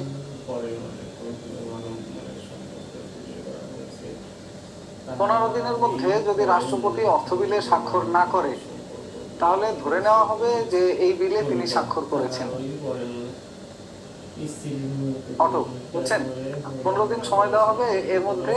আর 7 দিন অর্থ বিলের ক্ষেত্রে না, 7 দিন ভিন্ন ক্ষেত্রে, সংশোধনী বা অন্যান্য আইনের ক্ষেত্রে। অর্থ বিলের ক্ষেত্রে 15 দিন, 7 দিন বলছিলাম ভিন্ন ক্ষেত্রে। কষ্ট করে স্বাক্ষরও দিতে হবে না। হ্যাঁ, কষ্ট করে স্বাক্ষর দেওয়া ছাড়াই। তো রাষ্ট্রপতির সম্পর্কে লেখেন যে রাষ্ট্রপতি পদাধিকার বলে কিসের কিসের প্রধান, এইটা শুধু লিখে রাখেন। পদাধিকার বলে প্রধান, তিনি এমনি হলো রাষ্ট্রের প্রধান তো আসেনি। রাষ্ট্রের প্রধান ব্যতীত তিনি আরো যে যে পদের প্রধান। 1 নম্বরে হলো সশস্ত্র বাহিনীর সর্বাধিনায়ক। সশস্ত্র বাহিনীর সর্বাধিনায়ক। 2 নম্বরে হলো সকল সরকারি ও বেসরকারি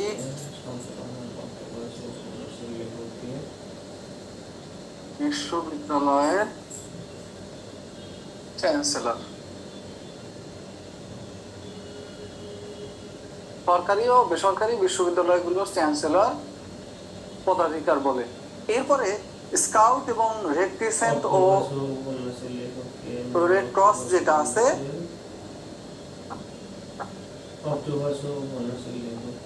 আমাদের দেশে রেড ক্রস নেই। রেড ক্রস কই আছে বলেন তো?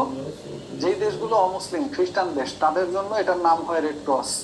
আর আমাদের দেশে বা মুসলিম দেশগুলো যারা আছে তাদের ক্ষেত্রে এই প্রতিষ্ঠানটাকে বলা হয় রেড ক্রিসেন্ট। তাদের দেশে এই প্রতিষ্ঠানের নাম রেড ক্রিসেন্ট।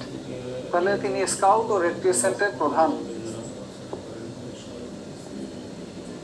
স্কাউট ও রেড ক্রিসেন্টের প্রধান।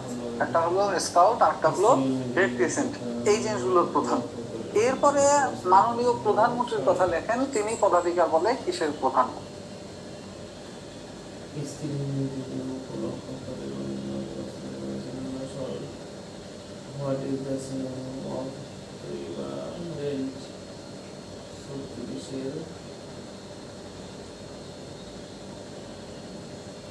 মাননীয় প্রধানমন্ত্রী পদাধিকার বলে যেগুলো প্রধান,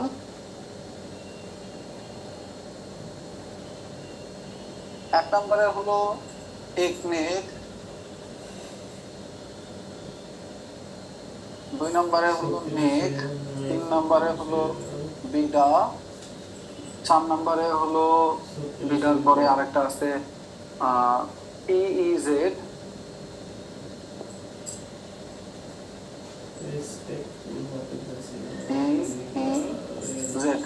এক্সক্লুসিভ ইকোনমিক জোন অথরিটি, যেটা এটাকে ইজেড না লিখে আরেকটা লিখতে পারেন, বেজা লিখতে পারেন এক কথায়। বেজা, এরপরে হলো বেজা, এরপরে হলো NICAR, নিকার, বেজা বেবজা নিকার। আর একটা কমিটি, সেটা হলো দুর্যোগ ব্যবস্থাপনা কমিটি, দুর্যোগ ব্যবস্থাপনা কমিটি।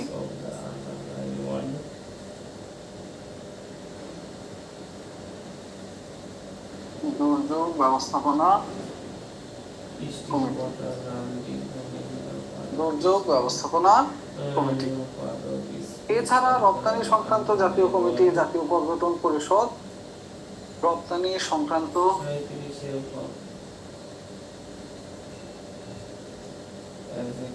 জাতীয়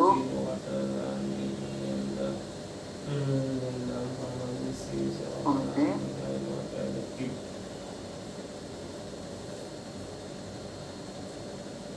পর্যটন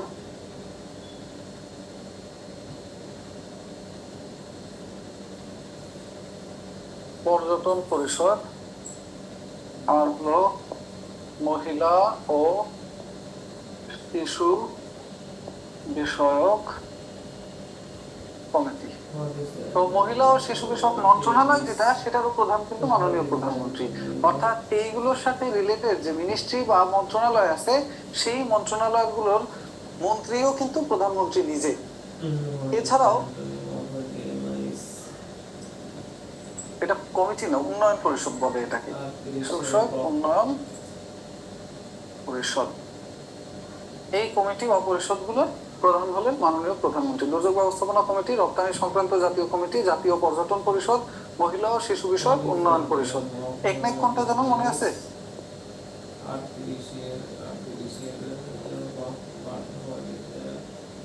এক্সিকিউটিভ কমিটি অফ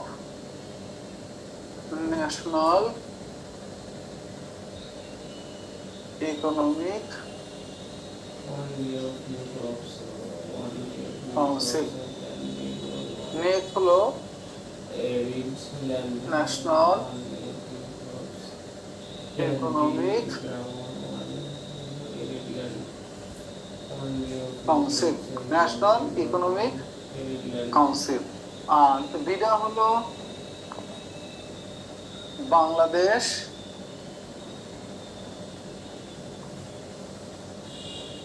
ইনভেস্টমেন্ট। এই কালকে বড় ক্লাসটা 4 ঘন্টা দুটা সিনেমা থাকবো না।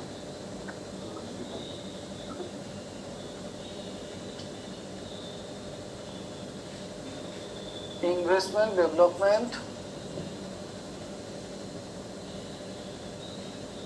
অথরিটি। বেজা হলো Bangladesh economic zone authority.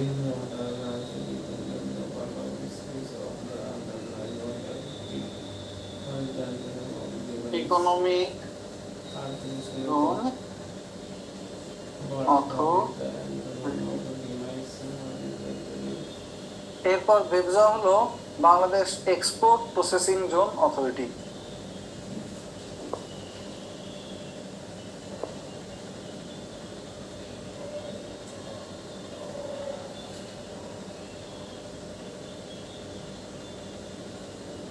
Export processing zone authority. আরেকটা অথরিটির প্রধান, সেটা হলো NICAR, national implementation committee. Implementation, national implementation committee.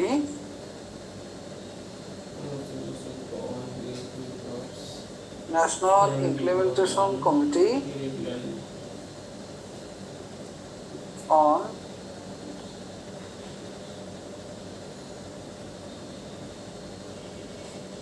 administrative, national implementation committee on administrative reform. এইগুলো প্রত্যেকটা কমিটির প্রধান হলেন মাননীয় প্রধানমন্ত্রী। এরপরে আসেন যদি আমরা বিচার বিভাগে চলে যাই, এরপরে এইটুকু লেখা হলে বলেন, ক্লিয়ার হলে দেন আমরা চলে যাই বিচার বিভাগে। এইটুকু হলে দেন চলে যাই বিচার বিভাগে, ক্লিয়ার লিখে দেন বা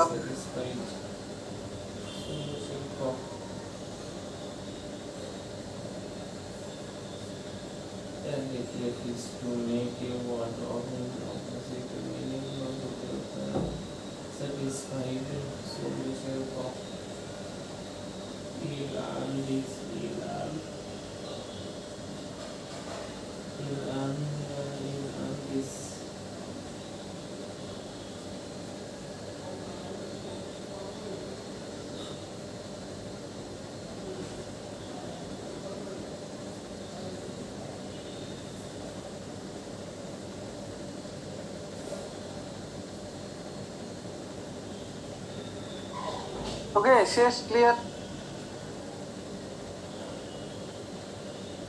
national implementation committee on administrative reform. Then আসেন, এই মন্ত্রিসভা সম্পর্কে বলা আছে কোথায়, বা নির্বাহী বিভাগ সম্পর্কে, এটা সম্পর্কে বলা আছে 48 থেকে 64 নম্বর অনুচ্ছেদে, যেখানে স্থানীয় সরকারও উল্লেখ আছে।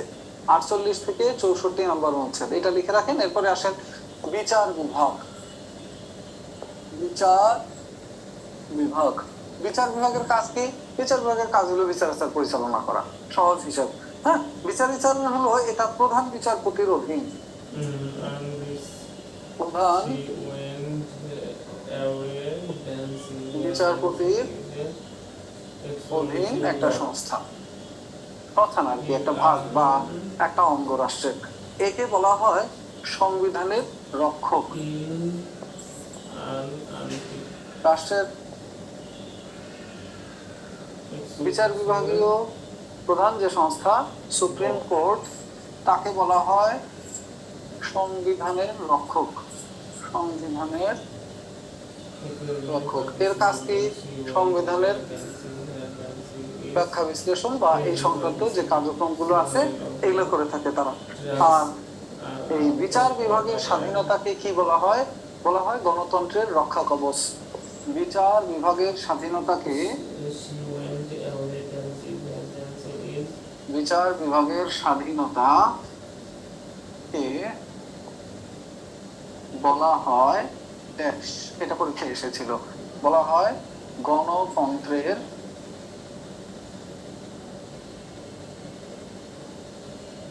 রক্ষা কবচ। এখানে এইটুকুই। সরি স্যার, লোডশেডিং এর জন্য ক্লাসটা কেটে যায়। ওহো, ভেরি স্যাড। মাঝখানে একবার দেখছিলাম আমরা, ওই যে 46 জন হওয়ার পরে আবার 48 জন হয়েছিল, আবার 44 জন হয়ে গেছে। আমি এই ব্যাপারে কিন্তু যথেষ্ট কনসার্ন যে আপনারা শেষ পর্যন্ত থাকতে পারতেছেন কিনা বা ফ্লাকচুয়েশন হচ্ছে কিনা, এই বিষয়গুলো নিয়ে যথেষ্ট কনসার্ন। এরপরে বিচার বিভাগ সম্পর্কে এদের কার্যক্রম, বিচার কার্য পরিচালনা ও শাস্তি বিধান। বিচার বিভাগের কাজ, এদের কাজ হলো বিচার কার্যক্রম পরিচালনা ও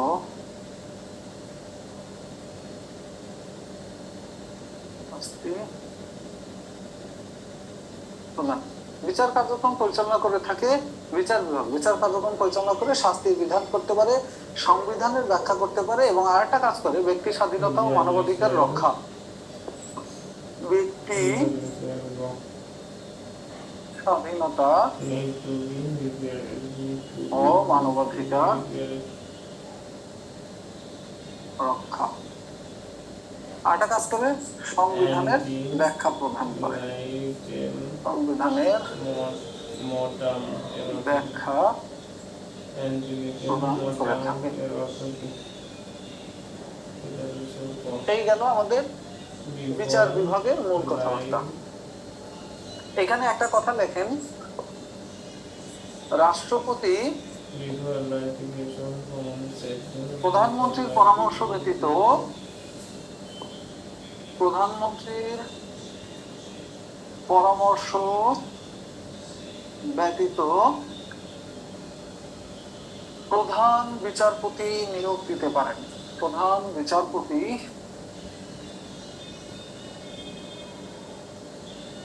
নিয়োগ দিতে পারেন। আরেকটা কথা লিখবেন, সেটা হলো প্রধান বিচারপতি তাহলে কে নিয়োগ দেয়, এটা তো ক্লিয়ারই হয়ে গেল। প্রধান বিচারপতি নিয়োগ দেয় কে? রাষ্ট্রপতি। প্রধান বিচারপতি নিয়োগ দেয় হলো রাষ্ট্রপতি। এরপরে রাষ্ট্রের বিচার ব্যবস্থার সর্বোচ্চ আদালত বলা হয় সুপ্রিম কোর্টকে।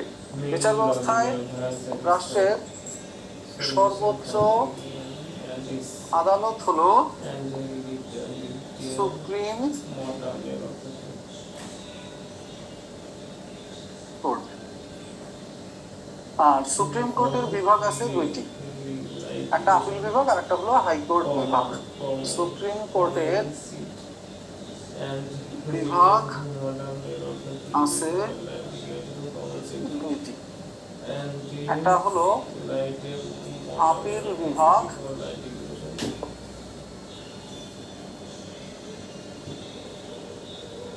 একটা হলো হাইকোর্ট বিভাগ। এর মধ্যে আপিল বিভাগের বর্তমান সদস্য সংখ্যা হলো 8 জন। এই সদস্য সংখ্যাটা 11 জনের মধ্যে ওঠানামা করে আর কি। রাষ্ট্রপতি প্রয়োজন অনুযায়ী যতজন খুশি নিতে পারেন, 11 জনের মধ্যে আর কি, সর্বোচ্চ 11 জন। এই ক্ষেত্রে সর্বোচ্চ নিতে পারে রাষ্ট্রপতি 11 জন। Something is a partition, there is a something. Is a partition, there is a something, there is something, there is something, there is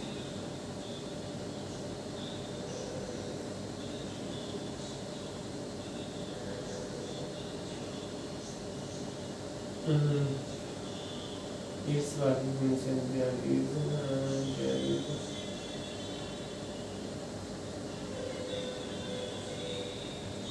এই পর্যন্ত মোটামুটি লিখে শেষ করবেন। দেন আরেকটু তথ্য লিখবেন, সেটা হলো এছাড়া অধস্তন আদালত আছে।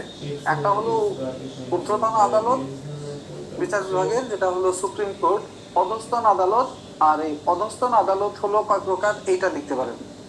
অধস্তন আদালত হলো 2 প্রকার, একটা হলো দেওয়ানি আদালত আর একটা হলো ফৌজদারি আদালত। এছাড়াও এখানে আরো বিভিন্ন প্রকারের আদালত আছে, বাট এই 2 প্রকার হলো প্রধান। অধস্তন আদালত সমূহ। অধস্তন আদালত সমূহের মধ্যে প্রথমে লিখবেন কি যেন বললাম, দেওয়ানি আদালত, আর হলো ফৌজদারি আদালত। ফৌজদারি আদালত, এই আদালত কি করে? আইন শৃঙ্খলা পরিপন্থী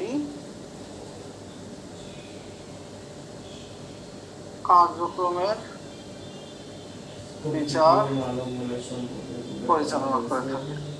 আইন শৃঙ্খলা পরিপন্থী কার্যক্রমের বিচার পরিচালনা করে থাকে ফৌজদারি আদালত।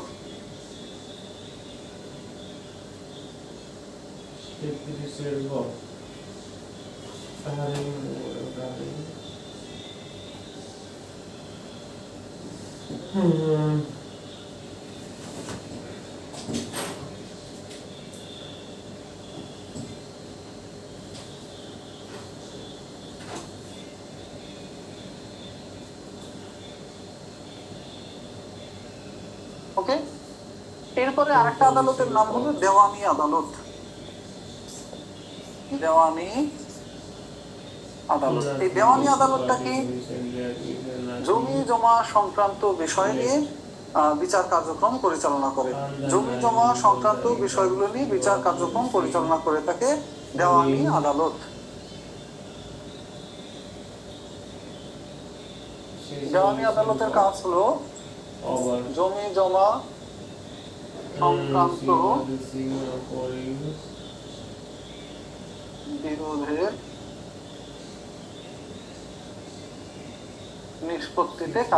নিষ্পত্তির জন্য কার্যক্রম পরিচালনা করে থাকে এই আদালত। এরপরে এই আদালতগুলোর পরে আরেকটা কথা লিখে রাখেন, দুইটা বিভাগ, হ্যাঁ, একটা হলো এই যে নির্বাহী বিভাগ, যেটা আমরা আগে লিখছি, ও নির্বাহী বিভাগের একটা কথা লিখতে মনে নেই, সেই কথাটা হলো নির্বাহী বিভাগের ক্ষেত্রে মন্ত্রী পরিষদকে আর মন্ত্রী সভাকে, এই দুইটা জিনিস জানা জরুরি। মন্ত্রী পরিষদে কারা কারা থাকেন, একটা হলো মন্ত্রী সভা,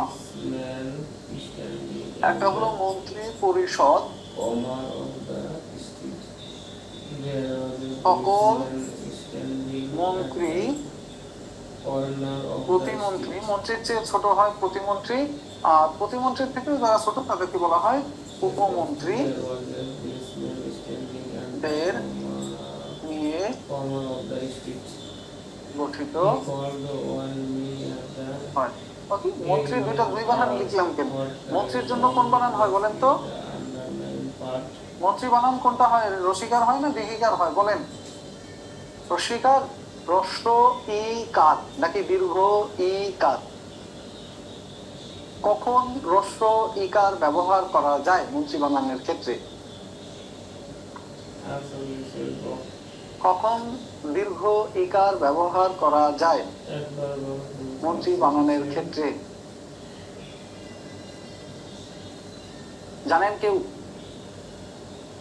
আরো গুরুত্ব দিয়ে বাংলা পড়তে হবে। এই সংক্রান্ত কোন বিষয় বাংলাদেশ বিষয়গুলিতে না, এটা লেখা আছে বাংলা রেকর্ডের মধ্যে। মন্ত্রিসভার সাথে যখন যখন এটাকে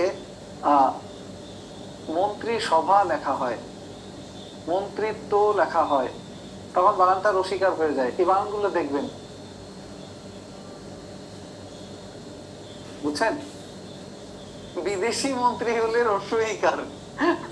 আচ্ছা ঠিক আছে, এগুলো একটু দেখে নিবেন। হ্যাঁ, বাংলা বানান যখন পড়েন আরো গুরুত্ব দিয়ে পড়বেন, কারণ এখান থেকে লিখিত পরীক্ষায় 6 নাম্বার প্রশ্ন থাকে শুধু বাংলা বানানের উপরে, আবার বাংলা শব্দ গঠনের উপরে 6 নম্বরের প্রশ্ন থাকে। তো লিখিত বলেছিলাম না, প্রিলি যত ভালো প্রস্তুতি হবে লিখিত তত বেশি এগিয়ে থাকবেন। এই জন্য প্রিলির ভালো করে প্রস্তুতি নেওয়াটাকেই বলা হয় প্রিলি এবং লিখিত প্রস্তুতি। কিন্তু লিখিতর জন্য আলাদা করে বই কিনে পড়া লাগবে এরকম না, জাস্ট আপনার জানতে হবে যে কোন কোন বিষয়গুলো বেশি গুরুত্ব দিয়ে পড়বেন। আচ্ছা, আরেকটা কথা কি আপনারা জানেন বাংলাদেশের জাতীয় সংসদের সাংবিধানিক নাম কি? জাতীয় সংসদ যেটা, সংসদের সাংবিধানিক নাম কি লিখে রাখেন। জাতীয় সংসদের সাংবিধানিক নাম হলো house of the nation, house of the nation.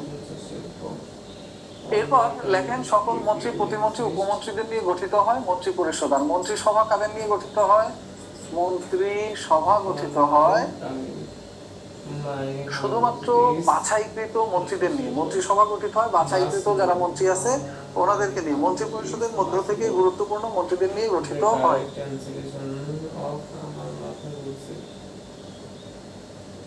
গুরুত্বপূর্ণ মন্ত্রীদের নিয়ে গঠিত হয়। মন্ত্রী পরিষদের মধ্য থেকে গুরুত্বপূর্ণ মন্ত্রীদের নিয়ে গঠিত হয়।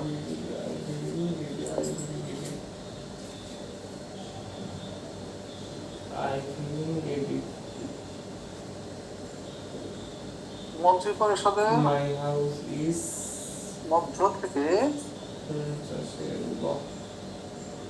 গুরুত্বপূর্ণ মন্ত্রী পরিষদের মধ্য থেকে গুরুত্বপূর্ণ মন্ত্রীদের নিয়ে গঠিত হয়।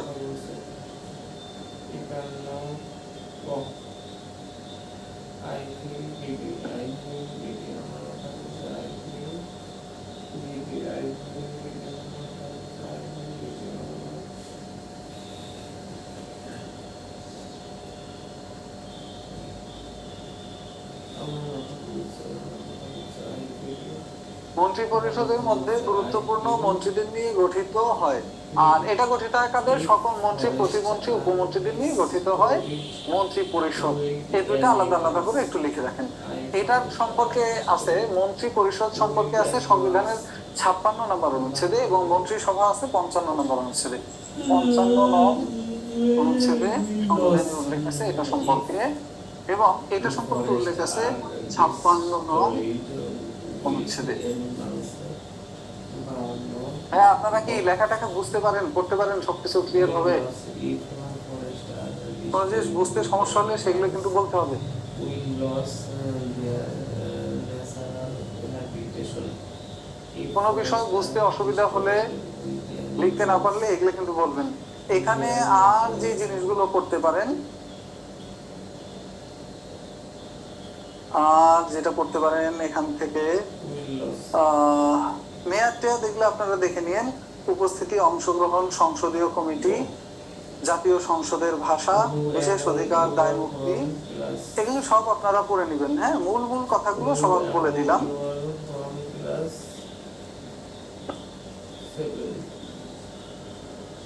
Find the word option. এইখানে Reverse. Find the word from the. আরেকটা জিনিস করতে পারেন, সেটা হলো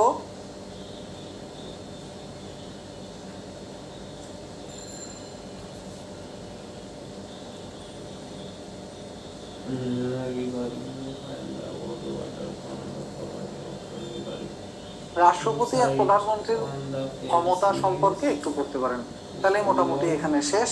আর বাকি অংশ যা থাকে এগুলো আমরা পরবর্তী দিন বলবো। দুইটা জিনিস পড়তে পারেন, সেটা হলো 1 নম্বরে রাষ্ট্রপতির ক্ষমতা সমূহ। রাষ্ট্রপতির ক্ষমতার মধ্যে 1 নম্বর ক্ষমতা কি? রাষ্ট্রপতি জরুরি অবস্থা জারি করতে পারে, আইন প্রণয়ন করতে পারে, অর্থাৎ অধ্যাদেশ প্রণয়নের ক্ষমতা। রাষ্ট্রপতির হাতে অধ্যাদেশ প্রণয়নের ক্ষমতা। অধ্যাদেশ মানে কি? যদি কখনো জাতীয় সংসদ কার্যকর না থাকে, এরকম একটা মুহূর্তে যদি নতুন কোনো আইন প্রণয়ন করা প্রয়োজন হয় বা রাষ্ট্রের জন্য জরুরি কোনো আইন জারি করতে হয়, এটা রাষ্ট্রপতি যদি জারি করে দেন তখন সেটাকে বলা হয় অধ্যাদেশ। পরবর্তীতে সংসদ চালু হওয়ার মধ্যে অনধিক 30 দিনের মধ্যে রাষ্ট্রপতি চাইলে এই ব্যাপারটা, অধ্যাদেশটাকে সংসদ থেকে অনুমোদন করিয়ে নিতে হবে। এরপরে রাষ্ট্রপতির আরেকটা বিষয় হলো সংসদ ভেঙে দেওয়ার ক্ষমতা, এবং আরেকটা হলো জরুরি অবস্থা ঘোষণার ক্ষমতা। জরুরি অবস্থা ঘোষণার ক্ষমতা। আরেকটা হলো ক্ষমতা আছে, সেটা সংসদ ভেঙে দেওয়ার ক্ষমতা। সংসদ ভেঙে দেওয়ার ক্ষমতা বা মন্ত্রিসভা ভেঙে দেওয়ার ক্ষমতা লিখলে আরেকটু ভালো শোনা যায়। মন্ত্রিসভা ভেঙে দেওয়ার ক্ষমতা আছে রাষ্ট্রপতির হাতে। মন্ত্রিসভা ভেঙে দেওয়ার ক্ষমতা। আরেকটা হলো অর্থ বিল অনুমোদনের ক্ষমতা। অর্থ বিল অনুমোদন করে থাকেন রাষ্ট্রপতি। আরেকটা গুরুত্বপূর্ণ কাজ করেন, এইটাই বাংলাদেশের রাষ্ট্রপতি সবচেয়ে বেশি করেন, সাজা মওকুফের ক্ষমতা। দণ্ডপ্রাপ্ত আসামির ফাঁসির আদেশ মাফ করে দিতে পারেন। সাজা বা দণ্ড মওকুফের ক্ষমতা। সাজা বা দণ্ড মওকুফের ক্ষমতা থাকে রাষ্ট্রপতির হাতে। এবং রাষ্ট্রপতির আরো কিছু গুরুত্বপূর্ণ ক্ষমতা আছে, যার মধ্যে একটা হলো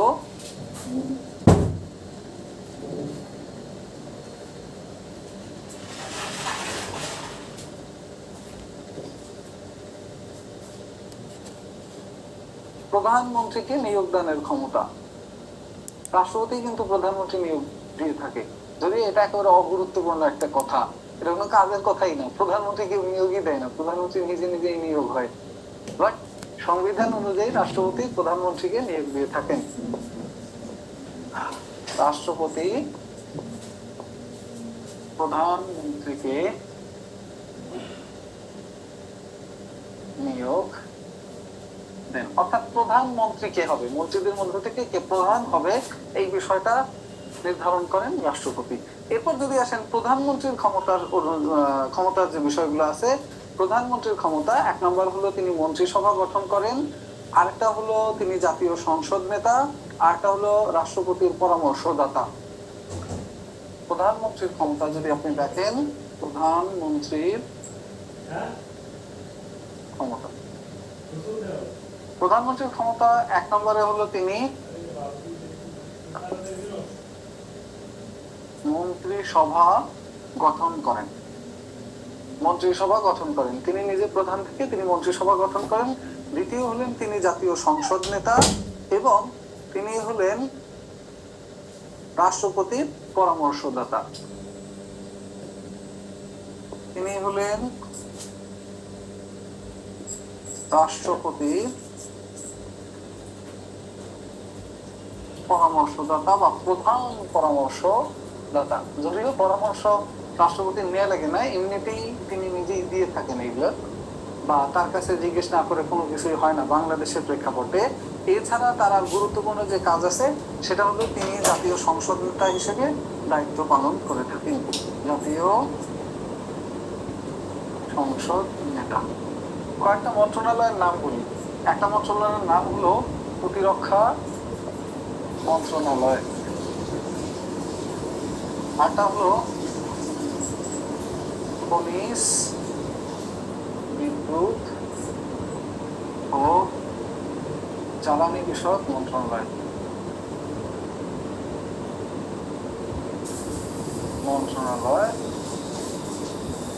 আরটা হলো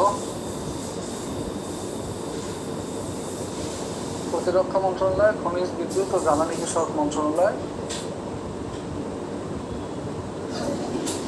মহিলা ও শিশু বিষয়ক মন্ত্রণালয়, শিশু বিষয়ক মন্ত্রণালয়, মহিলা ও শিশু বিষয়ক মন্ত্রণালয়। আরটা হলো বিজ্ঞান ও প্রযুক্তি বিষয়ক মন্ত্রণালয়। এইগুলোর বিজ্ঞান না, আরো কয়েকটা মন্ত্রণালয় আছে, বাট এইগুলো হলো প্রধান মন্ত্রণালয় যেগুলোর মন্ত্রী হলেন প্রধানমন্ত্রী নিজেই। প্রতিরক্ষা মন্ত্রণালয় কারো হাতে ছাড়েন না, খনিজ বিদ্যুৎ জ্বালানি কারো হাতে ছাড়েন না। মহিলা ও শিশু বিষয়ক মন্ত্রণালয়ের যে দায়িত্ব, এই দায়িত্বটাও মাননীয় প্রধানমন্ত্রীর হাতেই থাকে। এই বিষয়গুলো যে গুরুত্বপূর্ণ একটু জেনে রাখবেন। এরপরে এখানে আর গুরুত্বপূর্ণ যে বিষয়গুলো আছে এনাদের বয়স সংক্রান্ত বিষয়গুলো, এইগুলো আপনারা দেখে নেবেন। বয়স সংক্রান্ত যে বিষয়গুলো আছে সেগুলো আপনারা দেখে নেবেন।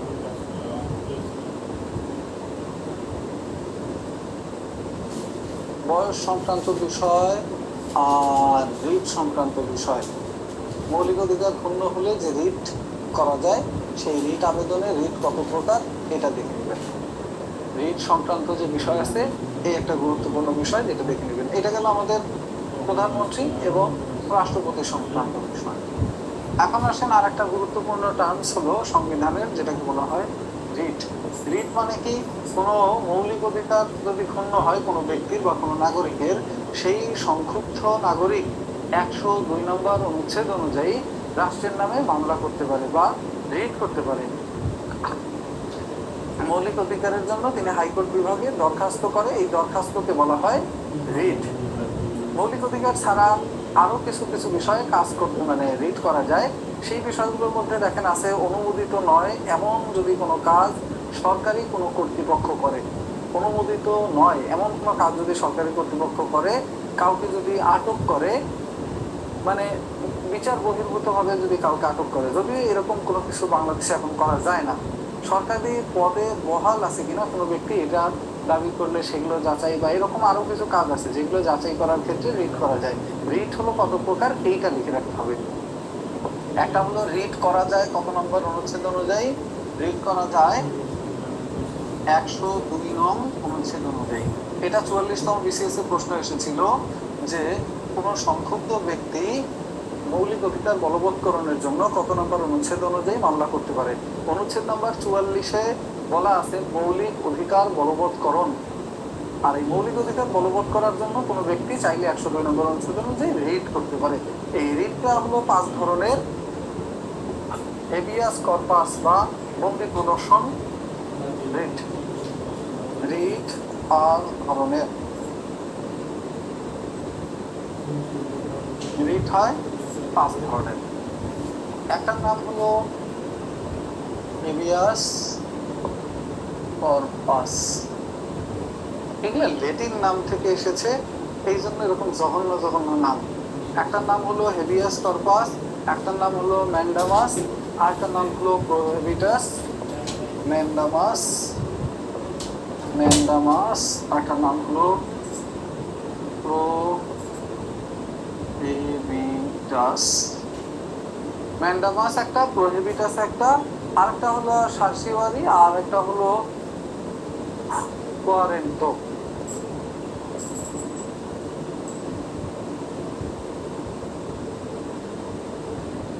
আরেকটা হলো 5 নম্বরে কোয়ারেন্টো। এই 5টা কথা একটু লিখে নেন। এই মোটামুটি আজকের যে গুরুত্বপূর্ণ বিষয়গুলো যেগুলো লাগবে আর কি।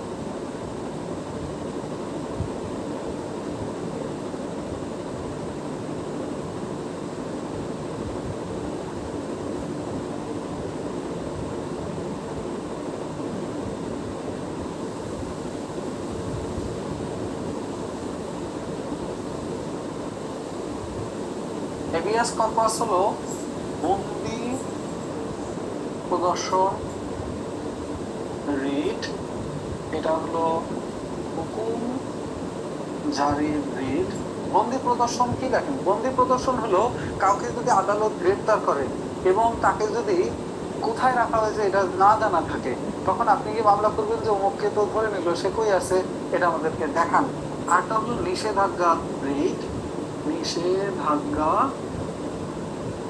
রিট।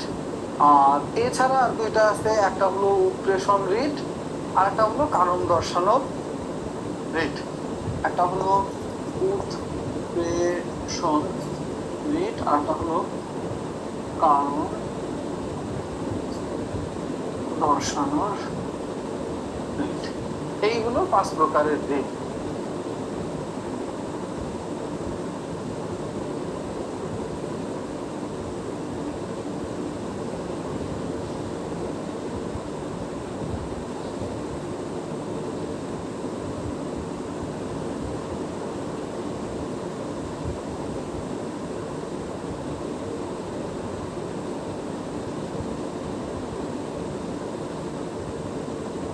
ওকে, এই পর্যন্ত